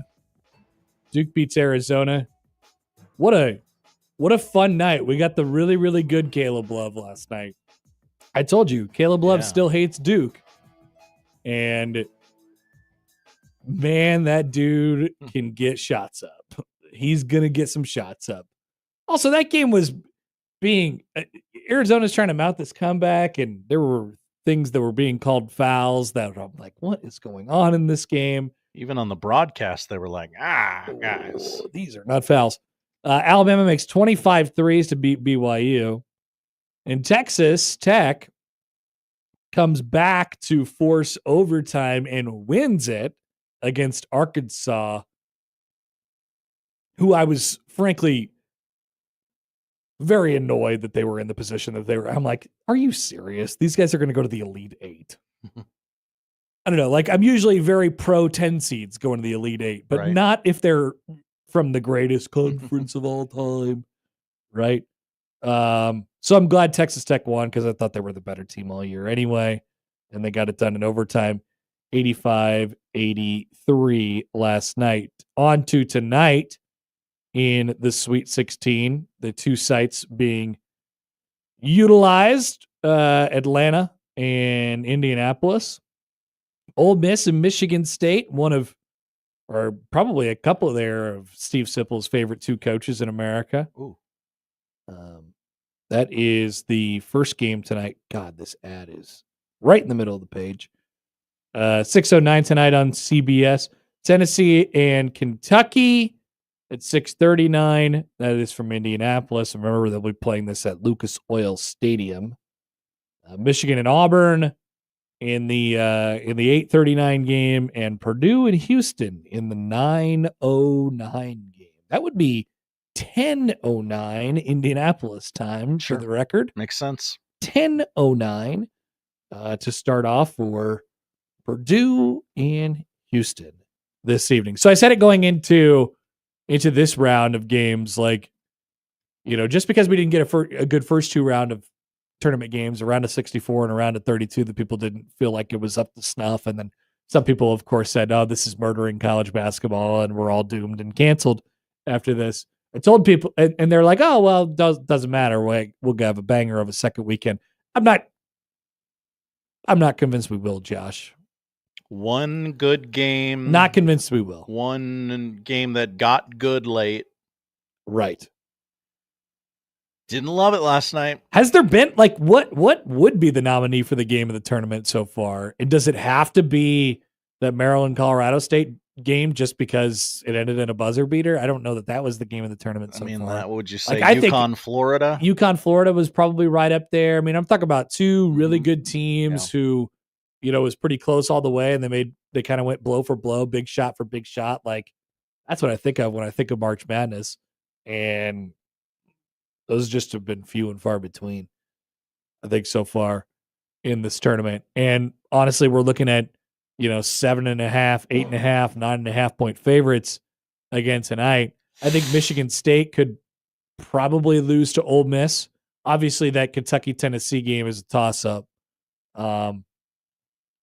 But, Michigan always plays close games. Yeah, that one I feel, I don't know. I feel okay about Auburn in that one, and I feel really good about Houston. Yeah. Although I think Purdue is pretty good, but I feel pretty good about Houston at this point. So I don't know. Then you're putting all your stock into the Elite Eight games, which so far we have Texas Tech and Florida and Duke and Alabama. Are you convinced that either of those games are going to be good? Or are you still like Alabama Duke? Yeah, I kind of like the one seeds here still. I don't like the one seeds here still. Yeah. I haven't seen a line yet. I suppose I could go check it out, and I wonder if they have any. Duke, both the ones are favored by 6.5 according to ESPN. Are they? Bet. There you go. That's about what I would have imagined. 6.5 in the Elite Eight, Josh. Kind of a sizable spread. Yeah. So that's what's on tap in basketball. The slate gets a from me. Will I still watch it? Absolutely. Am I gonna complain about it? No. No, I'm not. You're not going to complain No, about I'm it. not. Does this sound like complaining right now? I'm just telling you how it is. I guess it probably wasn't outright complaining. No, it's definitely not complaining. I don't think it's Okay. complaining. Okay. I'm not complaining. Here's what it is. Don't put it on the internet that Connor was complaining. If I'm complaining about the complaints of other people. Okay. That's mostly the things that I complain about. It's That's like, stop complaining. People out there. Mr. Yogurt, Troy Dannon, he goes on the statewide radio last night. Fred Hoiberg. What do you think about Fred Hoiberg? You gonna fire him? Coward? What a great way to ask the question. That was the question. That was, Jessica Cooney really brought it last night. That was the question. Dan had said, quote, "It's funny you get on social media and everyone's like, oh, fire everybody." Dan had said, "The reality is that when things don't go well, you have to be introspective and ask yourself why." My response to Fred is, tell me what you need me to do. How can I help you? Here are the things that I see, but tell me how I can help you. We all get emotional, but when we're working here, when you're Fred Hoiberg or in my chair, you can't act emotionally. You've got to be rational and you got to figure out what you need to do to get to the place that we want to get. Fred's been great at that with me. It's not just how much revenue share money there is. It's, are we putting the coaches in a position to succeed or not? The more I listen to Mr. Yogurt, the more I enjoy him. He uses big words. You like that in an AD? I do. I think there has to be a stoicness. There has to be a calmness about you. Yeah. And I think that guy has it. And I think there's a real ability to look in and say, yeah, if it didn't work this year, tell me what I need to do to help you. And I'm going to evaluate you partly on the answer that you give me to that question as well. It better not be all me. It better not from Fred, what you get back in the answer to that question, if you're Troy Dannon, it better not be, well, we just can't. We just don't have the money to do any of these things. And there's nothing that you could do to help, and this and this and this and this, or we need to increase our budget by X and X and X. There better be some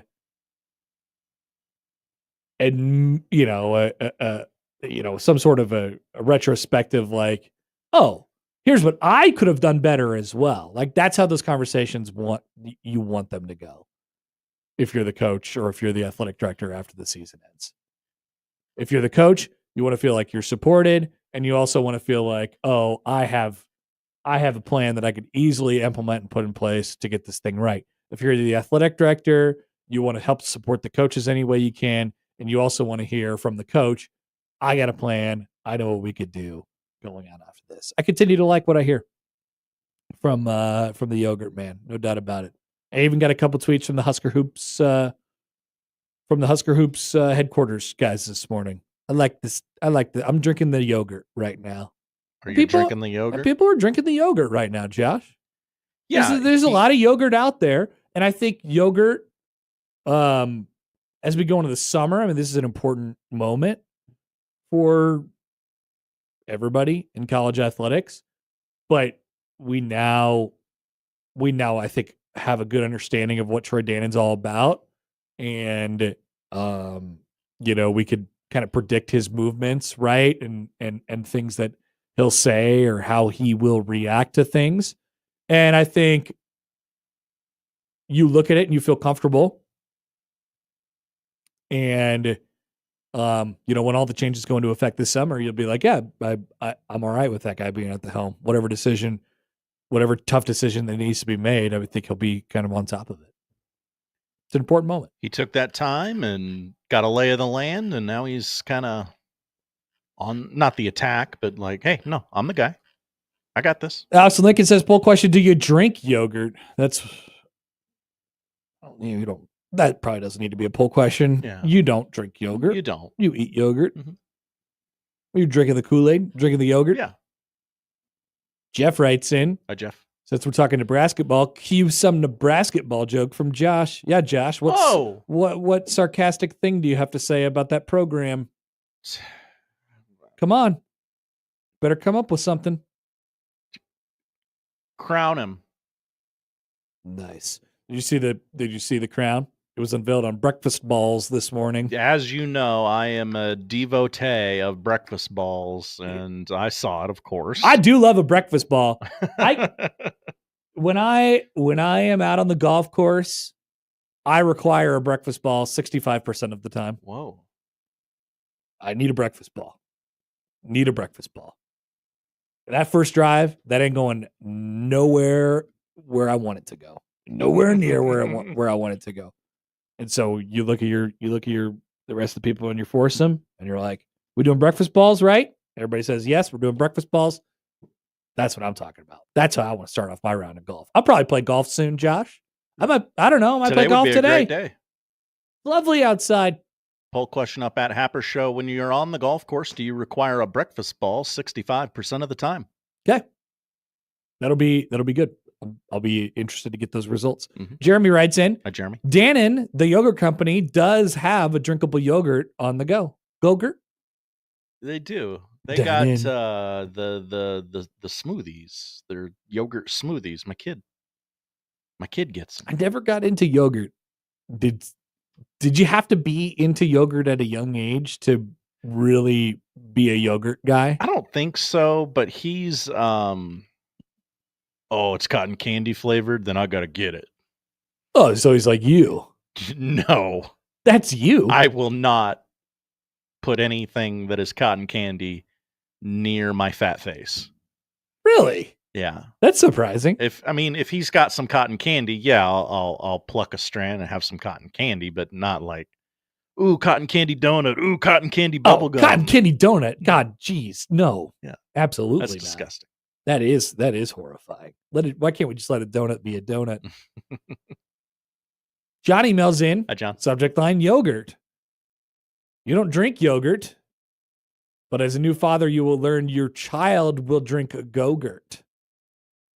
Is this true? Yeah. I just bought some Go-Gurt this week. What if we don't allow Go-Gurt? What if we're a non-Go-Gurt family? I mean, your child will be ostracized as unpopular. I never Go-Gurted. Well, and look at me. I didn't get bullied. Because you were bullying people. You're stuffing kids in lockers. No, I wasn't. I was a little boy. I was a little redheaded boy. I just kept to myself, all right? Mm-hmm. They don't mess with you. They don't need to know that I don't have Go-Gurt. And I didn't tell them that I didn't have Go-Gurt, nor did I flaunt my Go-Gurt if I did have Go-Gurt. I didn't have Go-Gurt, though, for the record. Just at the lunch table. Just kept quiet. At the lunch table, what are you pulling out? I mean, that's the hierarchy. I kept to myself. I like the school lunch. So did I. I never brought my own lunch. It's free now, so we just tell the kid, eat up, Johnny. Another text on yogurt. Aaron writes in. Love the yogurt conversation. I did not like yogurt as a kid and really like it as an adult. So I would say to your question there, Connor, no. Like if you don't like yogurt as a kid, do you not like it as an adult? If you do like it as a kid, do you like it as an adult? Mm-hmm. I never really got into it. So I feel like it's too late for me to get into yogurt now. Jeff writes in, poll question, did you flaunt your yogurt? Okay. Did you flaunt your Go-Gurt? Yeah, go ahead.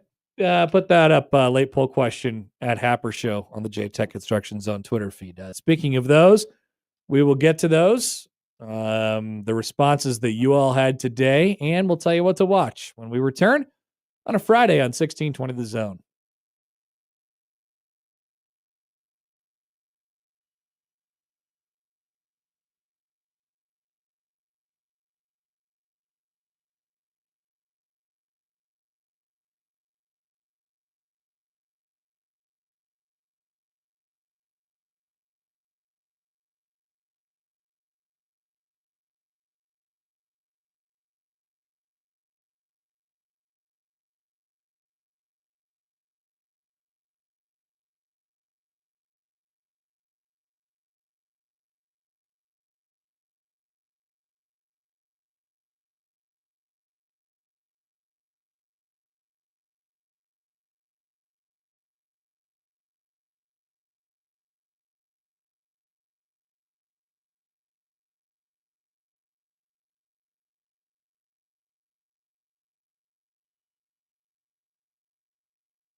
All right, to the polls at Happer Show on the J-Tech Construction Zone Twitter feed. By the way, text from the 402. Hi, 402. Always humorous when you guys are talking about Dan and yogurt, and the first commercial on the app is for Activia. Oh, no. My bad. A competitor. We're just talking about yogurt in particular. You were probably served that because of all the times we said yogurt. Oh. I have no idea. I don't know how the app works. All right. To the polls. At Happer Show, are you sick of Bryant? I am. They screwed Omaha out of their matchup against Frankie. Sick of those Bryant. Smug jerks over at Bryant. 63.3% say yes. Is Dana Holgerson good at computers? I'll vote yes. I think it is I am imagining it to be a recent skill. Yep. I think he knows what he needs to know. Mm-hmm. That's all he did for an entire month. I think he is good at computers. 68% say he's not good at computers. Does winning a tournament game turn you on? You bet, baby. It does. 70% agree. When you're on the golf course, do you require a breakfast ball 65% of the time? Yes. This will be very confusing, but currently the results say 53% no. Ooh, they do not require breakfast ball 65% of the time. Exactly. It could mean they require it 100% of the time. It could. Or 0. Yeah. Do you flaunt your yogurt? You shouldn't. No. You get beat up. That's how you get bullied. That's right. 50-50 at this exact moment, but it is very early returns. Oh, it's just changed. 62% say yes. Wow. Big swing. Josh, those are the polls. What are we watching? We got basketball tonight. These are games that the winners of will play each other on Sunday. Yes. Ole Miss. Not in the edible 8. Right. Ole Miss, Michigan State. Let's call it 6 o'clock on CBS. 6:09. Kentucky, Tennessee, 6:30 TBS. Very funny. 6:39. Michigan, Auburn, 8:30 on CBS. 8:09. Purdue, Houston, 9 o'clock on TBS. 9:09. There it is. Elite 8 games tomorrow night, both of which are on TBS. Okay, so don't turn to. I know most of us the game just pops up, but some people with like cables still like, why isn't the game on CBS? Texas Tech, Florida at 5. Alabama, Florida at 7:45. What are they doing over at CBS? No, Alabama, Duke at 7:45. I wrote Florida twice. I don't know what CBS has got cooking tomorrow night. Probably some NCIS reruns, maybe a FBI marathon. Let's go check. Yeah, you check that up. I'll tell people how do you do this, by the way? TVguide.com. TV Guide. Okay. I'll look at tomorrow. Women's basketball, they're in the Sweet 16. How about UNC versus Duke in the Sweet 16? Yeah, pass. It's underway right now on ESPN. Maryland, South Carolina at 4, followed by LSU, NC State, then Ole Miss, UCLA. Sweet 16 games tomorrow. These teams will play each other on Monday. Ooh. Notre Dame, TCU at noon on ABC. Tennessee, Texas, 2:30 tomorrow on ABC, and then it switches over to ESPN for a doubleheader. Oklahoma, UConn at 4:30, and then Kansas State against USC without Juju. So we'll see what happens there Saturday night. By the way, ESPN. There appears to be an episode of Survivor on CBS at 7 o'clock tomorrow. Okay. And a new episode of Game Time with Boomer Esiason debuts at 6 o'clock tomorrow on CBS. That's what will be going on, and that's why you can't watch the important college basketball games. That makes sense. Softball, number 20, Nebraska hosts Purdue, 5 o'clock Sunday on BTN. Major League Baseball on national television this weekend. 6 o'clock tonight on Apple. It's Orioles, Blue Jays, Mets, Astros at 7 o'clock tonight, 6 o'clock tomorrow on Big Fox. Twins, Cardinals, 1 o'clock tomorrow afternoon on FS1. And your first Sunday night baseball game of the MLB season is Braves, Padres out west. What an upset. Yeah, two of the teams that aren't in the normal rotation. How in the world is it not the Dodgers? I don't know. Great question. New doc on Apple TV, Fight for Glory, the 2024 World Series. 3-part docuseries directed by Ron Howard captures the intensity as the Dodgers and Yankees reignite a storied rivalry. Oregon State. He narrated the World Series last year, all the opens. Okay. Remember that? Yeah. So was that the trade-off? 7 o'clock Yes. tonight on BTN, number 5, Oregon State against Nebraska on the Diamond. Creighton and Samford. Yeah. Not Stanford. That's right. Samford. That's right. All 3 games this weekend on ESPN+. All right, Josh, cool. Yep. Enjoy your weekend. You as well, Connor. And feel better. Yeah, I'll try. Thank you. I know you won't. Everyone else, enjoy your weekend as well. That is the show. If you missed anything, 1620thezone.com is where you can find it. Time for the crossover coming up next.